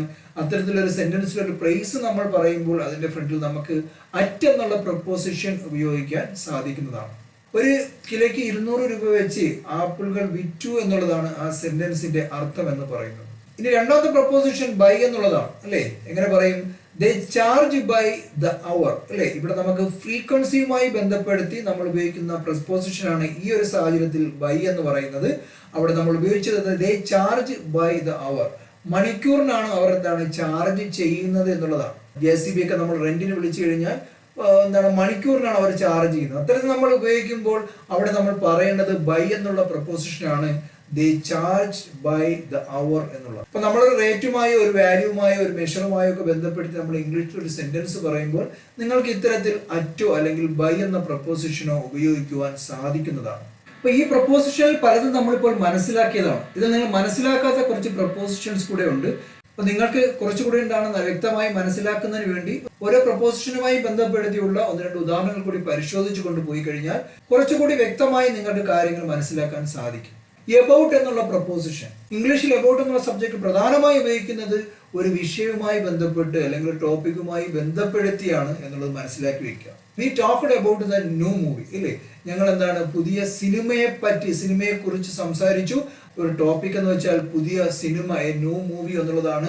അത്തരത്തിലൊരു സെന്റൻസ് നിങ്ങൾ പറയുമ്പോൾ അവിടെ നിങ്ങൾ ഉപയോഗിക്കേണ്ടത് എബൌട്ട് എന്നുള്ള പ്രപ്പോസിഷനാണ്. എബൌട്ട് എന്ന് പറഞ്ഞാൽ ഒന്നിനെ പറ്റി, ഒന്നിനെ കുറിച്ച് എന്നുള്ളതിന്റെ മലയാള അർത്ഥം. ഒരു സെന്റൻസ് പറയുമ്പോൾ നമുക്ക് അത്തരത്തിലൊരു അർത്ഥം കിട്ടും. പക്ഷെ സാഹചര്യം കൂടി മനസ്സിലാക്കുക. നമ്മളൊരു ടോപ്പിക്കുമായി ബന്ധപ്പെടുത്തിയോ ഒരു സബ്ജക്റ്റുമായി ബന്ധപ്പെടുത്തിയോ ഒക്കെ ഉള്ള കാര്യങ്ങൾ പറയുമ്പോഴാണ് സാധാരണ നമ്മൾ എബൌട്ട് ഉപയോഗിക്കുന്നത്. ഷീ ഈസ് വറീഡ് അബൌട്ട് ഒരു എക്സാം, അല്ലേ, അവിടെ എക്സാമിനെ പറ്റി അവൾ എന്താണ് വറി ആകുന്നു എന്നുള്ള അർത്ഥത്തിലാണ് ആ സെന്റൻസ് നമ്മൾ ഉപയോഗിക്കുന്നത്. അപ്പൊ മൂന്നാമത്തെ നോക്കാം, there is something special about this place. ഇവിടെ സ്പെഷ്യൽ ആയിട്ടുള്ള ഒരു കാര്യമുണ്ട് ഈ പ്ലേസിനെ പറ്റി അല്ലെങ്കിൽ ഈ സ്ഥലത്തെ കുറിച്ച് എന്നുള്ളതാണ്. അപ്പൊ ഇത്തരത്തിൽ നമ്മൾ എന്താണ് ഒരു സബ്ജക്റ്റുമായി ബന്ധപ്പെടുത്തിയോ ഒരു ടോപ്പിക്കുമായി ബന്ധപ്പെടുത്തിയോ ഒരു സെന്റൻസിൽ കാര്യങ്ങൾ പറയുമ്പോൾ അവിടെ നിങ്ങൾ ഉപയോഗിക്കേണ്ടത് അതിനു മുമ്പിൽ എന്താണ് എബൌട്ട് എന്നുള്ള പ്രപ്പോസിഷൻ ആണ്. ഇനി അടുത്ത എബോ എന്നുള്ള പ്രപ്പോസിഷൻ, ഹയർ ദാൻ സംതിങ്, അല്ലെ. എബോ നമ്മളിവിടെ മനസ്സിലാക്കിയതാണ്. പിക്ചറിന്റെ സഹായത്തോടു കൂടി ഞാൻ മനസ്സിലാക്കി തന്നതാണ്. ഒരു ടേബിളിന് മുകളിലായി ഒരു ലാമ്പ് വെച്ചിട്ട് ഇവിടെ മനസ്സിലാക്കേണ്ടത് ഹയർ ദാൻ സംതിങ്, ഒന്നിന് മുകളിൽ എന്നുള്ള അർത്ഥത്തിലാണ്. ഒന്നിന്റെ മുകളിലല്ല, ഒന്നിന് മുകളിൽ എന്നുള്ള അർത്ഥത്തിലാണ്. ഒന്നിന്റെ മുകളിൽ എന്ന് വെച്ചാൽ നമുക്കറിയാം അവിടെ ഓണാണ് നമ്മൾ ഉപയോഗിക്കേണ്ടത്. ഒന്നിനേക്കാളും മുകളിലാണെന്നുള്ള അർത്ഥത്തിലാണ് നമ്മളിവിടെ എബോ ഉപയോഗിക്കണമെന്ന് പ്രത്യേകം ഓർമ്മിക്കുക. ഒന്നാമത്തെ ഉദാഹരണം നോക്കാം. The plain is flying above the clouds. അവിടെ മേഘങ്ങൾക്ക് മുകളിലായിട്ടാണ് എന്താണ് ഫ്ലൈറ്റ് പറക്കുന്നത് എന്നുള്ള അർത്ഥത്തിലാണ് അവിടെ എബോ എന്നുള്ള പ്രപ്പോസിഷൻ ഉപയോഗിച്ചത്. അതുപോലെ തന്നെ his marks are above average. അവിടെ ആവറേജ് എന്നുള്ളൊരു സംഭവം ഉണ്ട്, അതിന്റെ മുകളിലാണ് അവന്റെ മാർക്ക് എന്നുള്ള അർത്ഥത്തിലാണ് നമ്മളിവിടെ എബോ ഉപയോഗിച്ചത്. ഇനി നോക്കാം. ദ പിക്ചർ ഈസ് ഹാങ്ങിങ് above the fire place. Fire place എന്ന് വെച്ചാൽ നമ്മൾ സാധാരണ ഈ തണുപ്പൊക്കെ ഉള്ള സ്ഥലങ്ങളിൽ അവിടെ എന്താണ് നമ്മൾ ചൂട് കൊള്ളാൻ വേണ്ടി ഉപയോഗിക്കുന്ന ചെറിയൊരു അടുപ്പാണ്. അത്തരത്തിൽ നമ്മൾ ഉപയോഗിക്കുന്ന എന്താണ് ഇംഗ്ലീഷിൽ പറയുന്നതാണ് ഫയർ പ്ലേസ് എന്നുള്ളത്. അപ്പോൾ ഫയർ പ്ലേസിന്റെ മുകളിലാണെങ്കിൽ അവിടെ നമ്മൾ ഓൺ പറയും, അങ്ങനെ പിക്ചർ തൂക്കിയിട്ട് കഴിഞ്ഞാൽ അത് കത്തി ചാമ്പലായി പോവുകയും ചെയ്യും അല്ലേ. അപ്പോൾ പ്രത്യേകം മനസ്സിലാക്കേണ്ടത് അതിന് മുകളിലായിട്ട് തൂക്കിയിട്ടിരിക്കുന്നു, അതുകൊണ്ടാണ് നമ്മൾ എബോ എന്നുള്ള പ്രപ്പോസിഷൻ അവിടെ ഉപയോഗിച്ചത്. ഇംഗ്ലീഷിൽ മുകളിൽ നിന്ന് അർത്ഥം കിട്ടാൻ നമ്മൾ ഉപയോഗിക്കുന്ന പ്രധാനപ്പെട്ട 3 പ്രപ്പോസിഷൻസ് ആണ്. ഒന്ന് ഓണ്, എബോ, പിന്നെ ഓവർ എന്നുള്ളത്. ഇത് 3 നിങ്ങൾക്ക് കൺഫ്യൂഷൻ ഉണ്ടാക്കുന്നതാണ്. സിമ്പിളായിട്ട് മനസ്സിലാക്കുക. ഒന്നിന് മുകളിൽ ഒന്നിന് പുറത്തിരിക്കുന്ന ഒരു കാര്യത്തിന് നമ്മൾ ഓണെന്നും, ഒന്നിന് നേരെ മുകളിൽ അതിന്റെ പുറത്തായിട്ടല്ല, നിങ്ങൾ ശ്രദ്ധിക്കണം, നേരെ മുകളിലായിട്ടുള്ളതാണെങ്കിൽ നമ്മൾ അതിനെ ഓവർ എന്നുള്ള പ്രപ്പോസിഷനോട് ഉപയോഗിക്കും. ഒന്നിന്റെ മുകളിൽ എന്നുള്ളത് നേരെ മുകളിലായിട്ടായിരിക്കില്ല, മറ്റെവിടെയെങ്കിലും മാറി പക്ഷെ അതിന് മുകളിലാണെങ്കിൽ നമ്മൾ എബോ എന്നുള്ള പ്രപ്പോസിഷനുമാണ് ഉപയോഗിക്കേണ്ടത്. ഇനി എക്രോസ് എന്ന് വെച്ചാൽ from one side to another അല്ലേ. ഇപ്പൊ എക്രോസ് എന്ന് പറഞ്ഞാൽ കുറുകെ എന്നുള്ള അർത്ഥമാണ് സാധാരണ മലയാളത്തിലുള്ളത്. From one side to another, ഒരു സൈഡിൽ നിന്ന് മറ്റൊരു സൈഡിലേക്ക് ഇങ്ങനെ പോകുമ്പോഴാണ് നമ്മുടെ എക്രോസ് എന്നുള്ള പ്രപ്പോസിഷൻ ഉപയോഗിക്കേണ്ടത്. They walked across the bridge. അവർ ബ്രിഡ്ജിന്റെ ഒരു സൈഡിൽ നിന്നും മറ്റൊരു സൈഡിലേക്ക് നടന്നു പോയി, അതുകൊണ്ടാണ് അവിടെ എക്രോസ് എന്നുള്ള പ്രപ്പോസിഷൻ നമ്മൾ ഉപയോഗിച്ചത്. രണ്ടാമത് നോക്കാം. He swam across the river അല്ലേ. അവൻ നീന്തി അക്രോസ് ദ റിവർ. റിവറിന്റെ ഒരു സൈഡിൽ നിന്നും മറ്റൊരു സൈഡിലേക്ക് എന്താണ് അവൻ നീന്തി എന്നുള്ള അർത്ഥം കിട്ടുന്നതിന് വേണ്ടിയാണ് അവിടെ എക്രോസ് എന്നുള്ള പ്രപ്പോസിഷൻ നമ്മൾ ഉപയോഗിച്ചത്.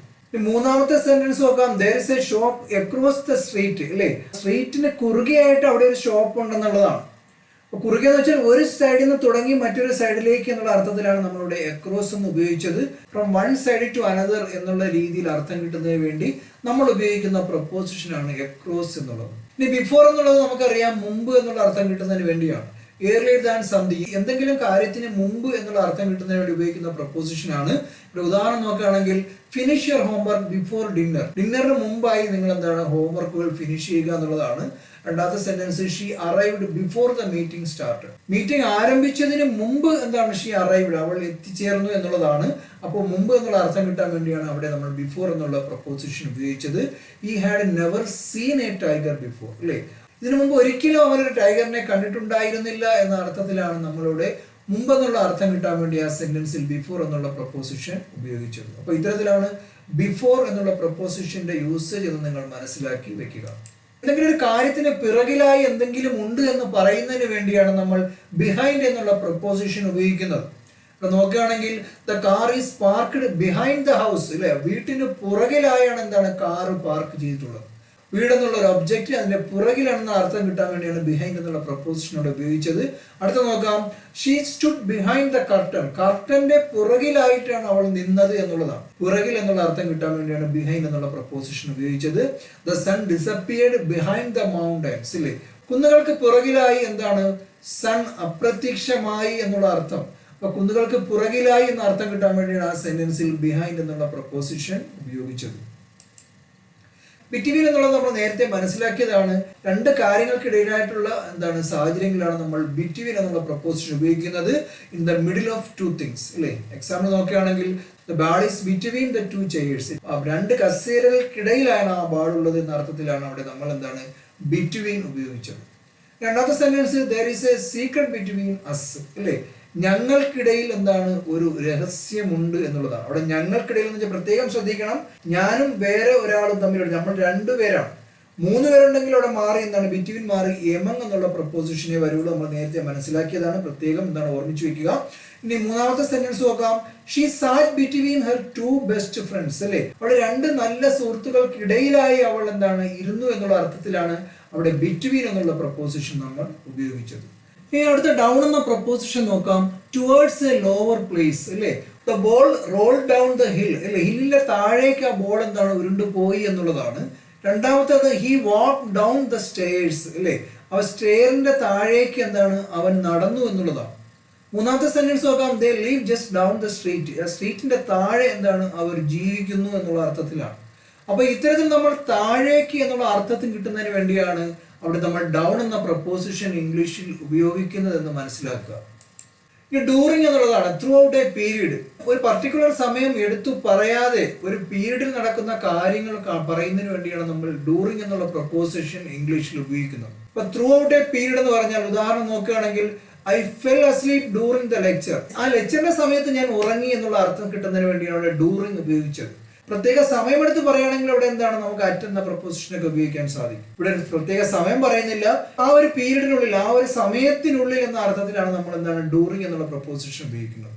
ഈ രണ്ടാമത്തെ സെന്റൻസ് നോക്കാം, he stayed at home during the summer. അല്ലെ, ആ സമ്മർ എന്ന് പറയുന്ന സമയം, പക്ഷെ നമ്മൾ സമയം എടുത്തു പറയുന്നില്ല.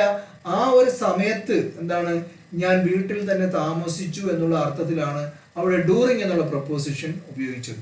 ഈ മൂന്നാമത്തെ sentence, there was a silence during the movie.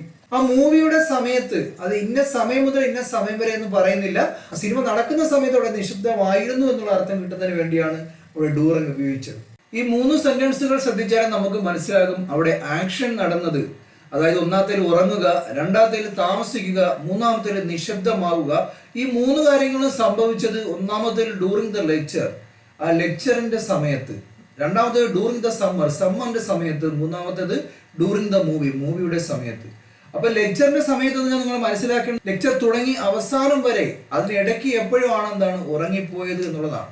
ഇനി രണ്ടാമത് നോക്കുകയാണെങ്കിൽ സമ്മർ തുടങ്ങി, സമ്മർ ഒരു പോയിന്റിൽ തുടങ്ങി ഒരു പോയിന്റിൽ അവസാനിക്കുന്നു, ആ സമയത്ത് എപ്പോഴാണ് അവൻ വീട്ടിൽ താമസിച്ചത് എന്നുള്ള അർത്ഥത്തിലാണ്. മൂന്നാമത്തത് സിനിമ തുടങ്ങി തുടക്കം മുതൽ അവസാനം വരെ അതിനിടയ്ക്ക് എപ്പോഴും ആണ് എന്താണ് അവിടെ ഒരു നിശബ്ദത ഉണ്ടായത്. ഇത്തരത്തിലൊരു ആക്ഷൻ സംഭവിച്ചത് ഈ പറയുന്ന പീരീഡ് തുടങ്ങിയത് മുതൽ അവസാനം വരെ, ഇതിനിടയ്ക്കോ അല്ലെങ്കിൽ എന്താണ് ആദ്യം മുതൽ അവസാനം വരെയോ എപ്പോഴും ആയിരിക്കും. വ്യക്തമായി നമ്മളൊരു സമയം അവിടെ രേഖപ്പെടുത്തുന്നില്ല. ആ സാഹചര്യങ്ങളിലാണ് നമ്മൾ ഡ്യൂറിങ് പ്രധാനമായും ഉപയോഗിക്കുന്നത്. ഇനി എക്സെപ്റ്റ് എന്ന് പറഞ്ഞാൽ എക്സ്ക്ലൂഡിങ് സംതിങ്, ഇല്ലേ, എന്തെങ്കിലും കാര്യം നമ്മൾ ഒഴിവാക്കുന്നു എങ്കിലാണ് നമ്മൾ എക്സെപ്റ്റ് എന്നുള്ള പ്രപ്പോസിഷൻ ഇംഗ്ലീഷിൽ ഉപയോഗിക്കുന്നത്. Everyone came except John, John ഒഴികെ, അല്ലേ, എല്ലാവരും വന്നു എന്നുള്ളതാണ്. അപ്പൊ ഞാൻ പറഞ്ഞു എന്തെങ്കിലും ഒരു കാര്യം അവിടെ ജോൺ എന്നുള്ള ഒരു വ്യക്തിയെ ഒഴിവാക്കിയാണ് നമ്മൾ ആ സെന്റൻസിൽ പറയേണ്ടത്. അത്തരത്തിൽ ഞങ്ങൾ ഒഴിവാക്കുക എന്നുള്ള അർത്ഥം കിട്ടുന്നതിന് വേണ്ടി നമ്മൾ എക്സെപ്റ്റ് എന്നുള്ള പ്രപ്പോസിഷനാണ് ഇംഗ്ലീഷിൽ ഉപയോഗിക്കുന്നത്. I like all fruits except bananas. പഴമൊഴിച്ച് ബാക്കിയുള്ള എല്ലാ ഫ്രൂട്ടുകളും എന്താണ് എനിക്ക് ഇഷ്ടമാണ് എന്നുള്ള അർത്ഥത്തിലാണ് അവിടെ ബനാന ഒഴികെ എന്ന അർത്ഥം കിട്ടുന്നതിന് വേണ്ടിയാണ് അവിടെ എക്സെപ്റ്റ് എന്നുള്ള പ്രപ്പോസിഷൻ ആ സെന്റൻസിൽ ഉപയോഗിച്ചത്. ഇനി നോക്കുകയാണെങ്കിൽ we work every day except Sunday. ഞായറാഴ്ച ഒഴികെ ബാക്കിയുള്ള എല്ലാ ദിവസവും ഞങ്ങൾ ജോലി ചെയ്യുന്നു, അല്ലേ. അവിടെ എന്തെങ്കിലും ഒഴിവാക്കാന്ന് വെച്ചാൽ എന്താണ് അവിടെ ഒരു ദിവസം ഒഴിവാക്കുകയാണ്. അതുകൊണ്ടാണ് എക്സെപ്റ്റ് സൺഡേ, സൺഡേ ഒഴികെയുള്ള എല്ലാ ദിവസങ്ങളിലും ഞങ്ങൾ വർക്ക് ചെയ്യുന്നു എന്നുള്ള അർത്ഥം കിട്ടാൻ വേണ്ടി ആ സെന്റൻസിൽ എക്സെപ്റ്റ് എന്നുള്ള പ്രപ്പോസിഷൻ ഉപയോഗിച്ചത്. ഇനി ഫോർ എന്ന് പറഞ്ഞാൽ നമ്മൾ നേരത്തെ മനസ്സിലാക്കിയതാണ്, ഒരുപാട് സാഹചര്യങ്ങൾ ഫോർ ഉപയോഗിക്കാറുണ്ട് സമയവുമായി ബന്ധപ്പെട്ട്. ഇവിടെ നമ്മൾ ഉപയോഗിക്കുന്നത് വേണ്ടി എന്നുള്ള അർത്ഥം കിട്ടുന്നതിന് വേണ്ടിയാണ്. അപ്പൊ ഇന്റൻഡഡ് ഫോർ അല്ലെങ്കിൽ ഇൻ സപ്പോർട്ട് ഓഫ് എന്നുള്ള അർത്ഥത്തിലാണ് നമ്മൾ ഫോർ എന്ന പ്രപ്പോസിഷൻ മറ്റു ചില സാഹചര്യങ്ങളിൽ ഇംഗ്ലീഷിൽ ഉപയോഗിക്കുന്നത്. This gift is for you. ഈ ഒരു സമ്മാനം നിനക്ക് വേണ്ടി ആണ് എന്നുള്ള അർത്ഥം കിട്ടുന്നതിന് വേണ്ടിയാണ് അവിടെ നമ്മൾ ഫോർ ഉപയോഗിച്ചത്. രണ്ടാമത്തെ സെന്റൻസിൽ she left for school early. ഇപ്പൊ സ്കൂളിന് വേണ്ടി അവൾ നേരത്തെ പോയി എന്നുള്ള അർത്ഥത്തിലാണ് അവിടെ ഫോർ എന്നുള്ള പ്രപ്പോസിഷൻ ആ സെന്റൻസിൽ ഉപയോഗിച്ചത്. മൂന്നാമത്തെ സെന്റൻസ് നോക്കാം, I waited for an hour. ഒരു മണിക്കൂറായി ഞാൻ കാത്തു നിന്നു എന്നുള്ള അർത്ഥം കിട്ടാൻ വേണ്ടി അവിടെ ഫോർ എന്ന പ്രപ്പോസിഷൻ ഉപയോഗിച്ചത്. ഫ്രം എന്ന് വെച്ചാൽ നമ്മൾ മനസ്സിലാക്കുന്നത് ഇൻഡിക്കേറ്റിംഗ് എ സ്റ്റാർട്ടിംഗ് പോയിന്റ്. ഒരു സെന്റൻസിൽ ഒരു സ്റ്റാർട്ടിംഗ് പോയിന്റിനെ കാണിക്കാൻ വേണ്ടി നമ്മൾ ഉപയോഗിക്കുന്ന പ്രപ്പോസിഷനാണ് ഫ്രം എന്നുള്ളത്. ഈ കംസ് ഫ്രം ഇന്ത്യ, അല്ലേ, അവൻ ഇന്ത്യയിൽ നിന്ന് എന്താണ് വരുന്നു എന്നുള്ള അർത്ഥത്തിലാണ്. ഇവിടെ നിന്ന് സ്റ്റാർട്ട് ചെയ്യുന്ന വെച്ചാൽ അവിടെ ഇന്ത്യയിൽ നിന്നാണ് സ്റ്റാർട്ട് ചെയ്തത്. അത്തരത്തിൽ നമ്മളൊരു സ്റ്റാർട്ടിംഗ് പോയിന്റ് പറയുമ്പോൾ അവിടെ ഫ്രം എന്നുള്ള പ്രപ്പോസിഷനാണ് ഉപയോഗിക്കേണ്ടത് ഞാൻ പറഞ്ഞു. The train ഡിപ്പാർട്സ് from platform 5. അപ്പൊ പ്ലാറ്റ്ഫോം 5 നിന്നാണ് ആ ട്രെയിൻ എന്താണ് പുറപ്പെടുന്നത് എന്നുള്ളതാണ്. അപ്പൊ അവിടെ മനസ്സിലാക്കേണ്ടത് അവിടെ ഒരു സ്റ്റാർട്ടിംഗ് പോയിന്റ് ഉണ്ട് പ്ലാറ്റ്ഫോം 5 എന്നുള്ളത്.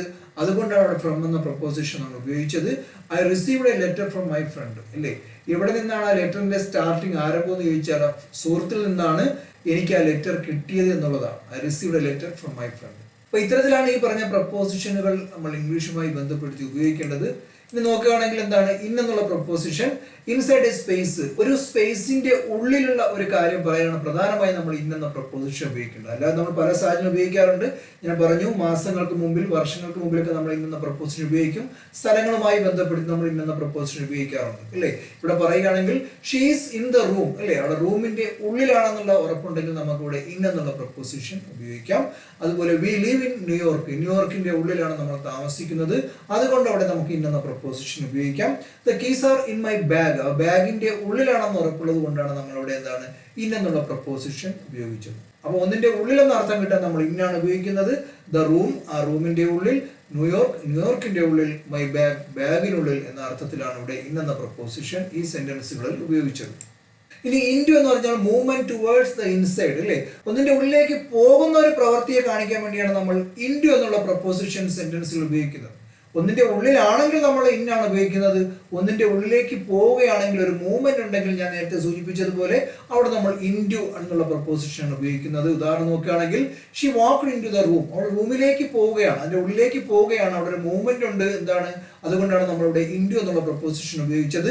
He jumped into the pool അല്ലേ, അവൻ പൂളിലേക്ക് എന്താണ് പോവുകയാണ്. അപ്പൊ അതിന്റെ ഉള്ളിലേക്ക് പോകുമ്പോൾ നമുക്കറിയാം അവിടെ ഒരു മൂവ്മെന്റ് ഉണ്ട്. അതുകൊണ്ടാണ് നമ്മളിവിടെ ഇൻറ്റു എന്നുള്ള പ്രപ്പോസിഷൻ ഉപയോഗിച്ചത്. The cat ran into the house അല്ലേ, കാറ്റ് എന്താണ്? വീട്ടിലേക്ക് ഓടി കയറുകയാണ്. കാറ്റ് വെളിയിൽ നിന്ന് അപ്രത്യക്ഷമായി വീട്ടിനുള്ളിൽ പ്രത്യക്ഷമാകുകയല്ല ചെയ്യുന്നത്, അതൊരു മൂവ്മെന്റ് ആണ്. അപ്പൊ ഒന്നിന്റെ ഉള്ളിലേക്ക് ഇങ്ങനെ ഓടി കയറുക, അവിടെ ഒരു മൂവ്മെന്റ് ഉണ്ടെങ്കിൽ നമ്മൾ ഉപയോഗിക്കേണ്ട പ്രപ്പോസിഷൻ ഇൻറ്റു ആണ്. ഒന്നിന്റെ മുകളിലേക്ക് ഒരു മൂവ്മെന്റ് വന്നാൽ നമ്മൾ എന്താണ് ചെയ്യേണ്ടത്? അവിടെ ഇൻറ്റുവിന് പകരം ഓൺ ടു ആണ് നമ്മൾ ഉപയോഗിക്കേണ്ടത്. നമ്മൾ നേരത്തെ മനസ്സിലാക്കിയതാണ്. ഈ ലൈക്ക് എന്ന് പറഞ്ഞ പ്രപ്പോസിഷൻ നമ്മൾ നേരത്തെ മനസ്സിലാക്കിയാണ്. സിമിലർ ടു ഒന്നുമായി ബന്ധപ്പെടുത്തി നമ്മൾ സാമ്യമുണ്ടെങ്കിൽ അല്ലേ, ഒരു കമ്പാരിസണുമായി ബന്ധപ്പെടുത്തി നമ്മൾ പറയുന്ന പ്രപ്പോസിഷനാണ് ലൈക്ക് എന്നുള്ളത്. He runs like A cheetah, അപ്പൊ ചീറ്റയെ പോലെ എന്താണ് അവൻ ഓടുന്നു, അത്തരത്തില് ചീറ്റയുമായി കമ്പയർ ചെയ്യുകയാണ് അവനെ. അപ്പൊ അത്തരത്തിലൊരു കമ്പാരിസൺ നമ്മൾ ഉപയോഗിക്കുന്ന പ്രപ്പോസിഷൻ ലൈക്ക് എന്നുള്ളത്. This dress looks like my sisters, എൻ്റെ സഹോദരിയുടെ ഡ്രസ്സുമായി എന്താണ് ഈ ഡ്രസ്സിന് വളരെയധികം സാമ്യമുണ്ട്, അതുപോലെ എന്നുള്ള അർത്ഥത്തിലാണ് നമ്മളുടെ ലൈക്ക് എന്നുള്ള പ്രപ്പോസിഷൻ ഉപയോഗിച്ചത്. She acts like A professional, അവിടെ ഒരു പ്രൊഫഷണലെ പോലെ തന്നെ അഭിനയിക്കുന്നു അല്ലെങ്കിൽ ആക്ട് ചെയ്യുന്നു എന്നുള്ള അർത്ഥം കിട്ടുന്നതിന് വേണ്ടിയാണ് അവിടെ നമ്മൾ ലൈക്ക് എന്നുള്ള പ്രപ്പോസിഷൻ ഉപയോഗിച്ചത്. ആ ലൈക്കുമായി ബന്ധപ്പെട്ടുള്ള കാര്യങ്ങൾ നമ്മൾ നേരത്തെ മനസ്സിലാക്കിയതാണ്. നമുക്ക് ഓഫ് നോക്കാം. Belonging to or relating to അല്ലെ, ഓഫ് നമ്മൾ നേരത്തെ മനസ്സിലാക്കിയ പ്രപ്പോസിഷൻ ആണ്. ഒന്നുകൂടി പറഞ്ഞു പോവാം. The cover of the book is blue അല്ലെ, ഒരു ബന്ധം കാണിക്കാൻ വേണ്ടിയാണ്. ആ ബുക്കിന്റെ കവർ എന്ന് പറഞ്ഞാൽ അത് ബ്ലൂ ആണ്. അപ്പൊ ബുക്കും ആ കവറുമായി ബന്ധമുള്ളത് കൊണ്ടാണ് നേരത്തെ നമ്മൾ പറഞ്ഞതാണ് she's a friend of mine. ആ സെന്റൻസിന്റെ അർത്ഥം എന്ന് പറഞ്ഞാൽ അവളെ എന്റെ സുഹൃത്താണ്. അവിടെ നമ്മൾ ഓഫ് ഉപയോഗിച്ചത് ആ വ്യക്തിയും അവളും ഞാൻ തമ്മിലുള്ള ബന്ധത്തെ കാണിക്കാൻ വേണ്ടിയാണ് അവിടെ ഓഫ് എന്ന പ്രപ്പോസിഷൻ നമ്മൾ ഉപയോഗിച്ചത്. മൂന്നാമത്തെ sentence, the streets of Paris are beautiful അല്ലേ, അവിടെ എന്താണ് ആ സ്ട്രീറ്റും ആ പാരീസും തമ്മിലുള്ള ബന്ധമുണ്ട്, ആ ബന്ധം കാണിക്കാൻ വേണ്ടിയാണ് നമ്മൾ ഓഫ് എന്ന പ്രപ്പോസിഷൻ അവിടെ ഉപയോഗിച്ചത്.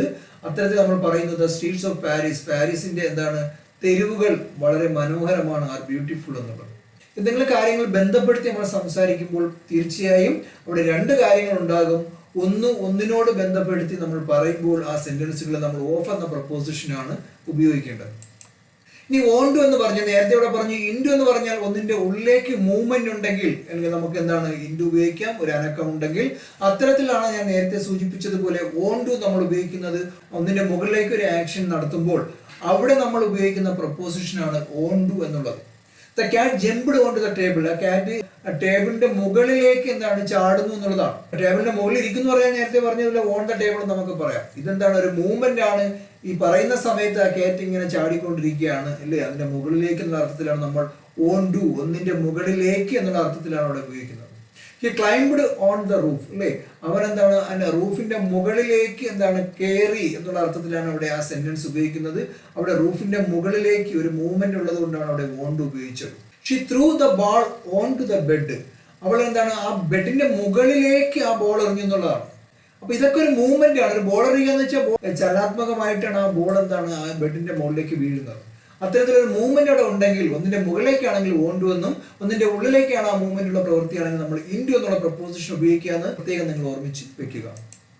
നമുക്ക് ഓൺ എന്നുള്ള പ്രപ്പോസിഷൻ നമ്മൾ നേരത്തെ മനസ്സിലാക്കിയതാണ്. ഒന്നിന്റെ മുകളിലാണെങ്കിൽ നമ്മൾ ഓൺ എന്ന പ്രപ്പോസിഷനാണ് ഉപയോഗിക്കേണ്ടത്. The phone is on the table, ആ ടേബിളിന്റെ മുകളിലാണ്, അവിടെ മൂവ്മെന്റ് ഒന്നുമില്ല, അവിടെ തന്നെ ഇരിക്കുന്നത് കൊണ്ടാണ് നമ്മൾ ഓൺ ഉപയോഗിച്ചത്. അതൊരു മൂവ്മെന്റ് ആയിരുന്നെങ്കിൽ നമ്മൾ എന്ത് പറഞ്ഞേനെ, ഓൺ ടു എന്ന് പറഞ്ഞേനെ അല്ലേ. പെയിന്റിംഗ് ഈസ് ഹാങ്ങിങ് ഓൺ ദ വാൾ, ആ വാളിന് ചുവരിന് മുകളിലായിട്ടാണ് ആ പെയിന്റിംഗ് എന്താണ് തൂങ്ങി കിടക്കുന്നത്. ആ ചുവരിന്റെ മുകളിലായതുകൊണ്ടാണ് അവിടെ ഓൺ ഉപയോഗിച്ചത്. ഇത്തരത്തിൽ ഒന്നിന്റെ മുകളിൽ എന്ന അർത്ഥം കിട്ടാൻ വേണ്ടിയാണ് ഇംഗ്ലീഷിൽ നമ്മൾ ഓൺ എന്നുള്ള പ്രപ്പോസിഷൻ ഉപയോഗിക്കുന്നത്. ഇനി അടുത്ത പ്രപ്പോസിഷൻ എന്ന് പറഞ്ഞാൽ പാസ്റ്റ് ആണ്. Beyond in time or place എന്നുള്ളതാണ്. ഒരു സമയം കഴിഞ്ഞ് അല്ലെങ്കിൽ ഒരു സ്ഥലം കഴിഞ്ഞ് എന്നുള്ള അർത്ഥത്തിലാണ് നമ്മൾ ഈ പാസ്റ്റ് എന്ന് പറഞ്ഞ ഒരു പ്രപ്പോസിഷൻ ഇംഗ്ലീഷിൽ നമ്മൾ ഉപയോഗിക്കാറുണ്ട്. അപ്പൊ ഒരു സെന്റൻസിൽ പാസ്റ്റ് കണ്ടെങ്കിൽ നിങ്ങൾ മനസ്സിലാക്കണം അത് പ്രപ്പോസിഷൻ ആണെന്നുള്ളത്. എവിടെയാണ് ഉപയോഗിക്കുന്നത് ചോദിച്ചാൽ beyond in time or place, ഒരു സ്ഥലം കഴിഞ്ഞോ ഒരു സമയം കഴിഞ്ഞോ നമ്മളൊരു കാര്യം പറയുമ്പോഴാണ് ആ സെന്റൻസിൽ നമ്മൾ പാസ്റ്റ് എന്ന പ്രപ്പോസിഷൻ ഉപയോഗിക്കുന്നത്. ഉദാഹരണം നോക്കുകയാണെങ്കിൽ we walked past the school, school കഴിഞ്ഞ് ഞങ്ങൾ നടന്നു എന്നുള്ളതാണ്. ഇവിടെ കഴിഞ്ഞു എന്ന് അർത്ഥം കിട്ടാൻ വേണ്ടി ആ സെന്റൻസ് നമ്മൾ പാസ്റ്റ് എന്ന പ്രപ്പോസിഷൻ യൂസ് ചെയ്തത്. It is 5:30. 5 മണിയിൽ നിന്നും എന്താണ് 30 മിനിറ്റ് കഴിഞ്ഞു എന്നുള്ള അർത്ഥത്തിലാണ് നമ്മൾ ഇവിടെ എന്താണ് പാസ്റ്റ് എന്നുള്ള പ്രപ്പോസിഷൻ ഉപയോഗിക്കുന്നത്. അവിടെ സമയം എന്ന് പറഞ്ഞാൽ 5:30 എന്നുള്ളതാണ്. ഇനി നമുക്ക് നോക്കാം, he drove past my house, അല്ലേ? അവൻ എൻ്റെ വീട് കഴിഞ്ഞ് എന്താണ് വണ്ടി ഓടിച്ചു എന്നുള്ള അർത്ഥത്തിലാണ് അവിടെ പാസ്റ്റ് എന്നുള്ള പ്രപ്പോസിഷൻ ഉപയോഗിച്ചത്. റിഗാർഡിംഗ് എന്നുള്ളത് നമ്മൾ നേരത്തെ എന്താണ് പ്രപ്പോസിഷന് ബന്ധപ്പെട്ട് നമ്മൾ മനസ്സിലാക്കിയതാണ്. എന്തിനെങ്കിലും പറ്റിയോ കുറിച്ചോ നമ്മൾ സംസാരിക്കുമ്പോൾ ഒരു സെന്റൻസ് നമ്മൾ ഉപയോഗിക്കുന്ന പ്രപ്പോസിഷനാണ് റിഗാർഡിംഗ് എന്നുള്ളത്. He enquired regarding the job, ജോലിയുമായി ബന്ധപ്പെട്ടുള്ള അന്വേഷണമായതുകൊണ്ടാണ് അവിടെ നമ്മൾ എന്താണ് റിഗാർഡിംഗ് എന്നുള്ള പ്രപ്പോസിഷൻ ഉപയോഗിച്ചത്. അടുത്ത രണ്ടാമത്, I have A question regarding your order, നിങ്ങളുടെ ഓർഡറുമായി ബന്ധപ്പെട്ട് എനിക്കൊരു ചോദ്യമുണ്ട്. അത്തരത്തിൽ ബന്ധപ്പെടുത്തിയുള്ള കാര്യങ്ങൾ പറയുമ്പോൾ നമ്മൾ ഉപയോഗിക്കുന്ന പ്രപ്പോസിഷനാണ് റിഗാർഡിംഗ് എന്നുള്ളത്. He spoke regarding the issue, ആ ഇഷ്യൂമായി ബന്ധപ്പെട്ട് അവൾ സംസാരിച്ചു എന്നുള്ളതാണ് ആ സെന്റൻസിന്റെ അർത്ഥം. അബൌട്ട് സംതിങ്, എന്തെങ്കിലും കാര്യങ്ങൾ ബന്ധപ്പെടുത്തി നമ്മൾ സംസാരിക്കുമ്പോൾ അവിടെ നമ്മൾ ഉപയോഗിക്കുന്ന പ്രപ്പോസിഷനാണ് റിഗാർഡിംഗ് എന്നുള്ളത് നമ്മൾ നേരത്തെ മനസ്സിലാക്കിയതാണ്. ഇനി ത്രൂ എന്ന് പറഞ്ഞാൽ moving in one side and out another. Movement ഉള്ള ഒരു കാര്യം പറയുമ്പോൾ അവിടെ ഒരു സൈഡിൽ നിന്നും എന്താണ് മറ്റേ സൈഡിന്റെ പുറത്തേക്ക് പോകുന്നു എങ്കിൽ അവിടെ നമ്മൾ എന്താണ് ത്രൂ എന്നുള്ള പ്രപ്പോസിഷനാണ് ഉപയോഗിക്കേണ്ടത്. ഉദാഹരണം നോക്കുകയാണെങ്കിൽ he walk through the tunnel. ഇപ്പൊ ടണലിന്റെ ഒരു വശത്ത് നിന്ന് മറ്റൊരു വശത്തേക്ക് പോകുകയാണെങ്കിൽ നമുക്ക് എക്രോസ് എന്നുള്ള പ്രപ്പോസിഷൻ ഉപയോഗിക്കാൻ സാധിക്കും. അപ്പൊ ഇത് സാഹചര്യങ്ങൾ അനുസരിച്ച് ഈ പ്രപ്പോസിഷൻസ് ഉപയോഗിക്കുക എന്നുള്ളതാണ് ഇതിൽ പ്രധാനം. ഇവിടെ നമുക്കറിയാം ഒരു സൈഡിൽ നിന്നും മറു സൈഡിലേക്ക് ഒന്നിലൂടെ എന്നുള്ള അർത്ഥം കിട്ടുന്നതിന് വേണ്ടിയാണ് ത്രൂ എന്ന പ്രപ്പോസിഷൻ സാധാരണ നമ്മൾ ഉപയോഗിക്കുന്നത്. V draw through the city, സിറ്റിയുടെ ഒരു സൈഡിൽ നിന്നും മറു സൈഡിലേക്ക്. അതിനർത്ഥം എന്ന് വെച്ചാൽ ത്രൂ ദ സിറ്റി, സിറ്റിയുടെ ഉള്ളിലൂടെ, ഒന്നിലൂടെ എന്നുള്ള അർത്ഥമാണ് ഞാൻ പറഞ്ഞു.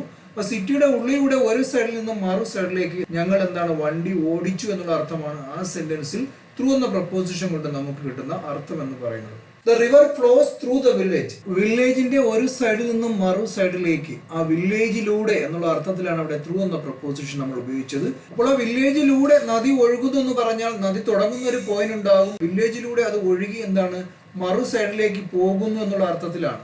ഇവിടെ നോക്കിക്കഴിഞ്ഞാൽ ടണലിലൂടെ, സിറ്റിയിലൂടെ, വില്ലേജിലൂടെ എന്നെല്ലാം നമുക്ക് അർത്ഥം കിട്ടുന്നത് എന്താണ് ത്രൂ എന്നുള്ള പ്രപ്പോസിഷൻ ഉപയോഗിക്കുമ്പോൾ ഒരു സൈഡിൽ നിന്നും മറു സൈഡിലേക്ക് ഒന്നിലൂടെ എന്ന അർത്ഥത്തിലാണ്. ഇനി നോക്കുകയാണെങ്കിൽ ടു എന്നുള്ള പ്രപ്പോസിഷൻ നമ്മൾ നേരത്തെ മനസ്സിലാക്കിയതാണ്.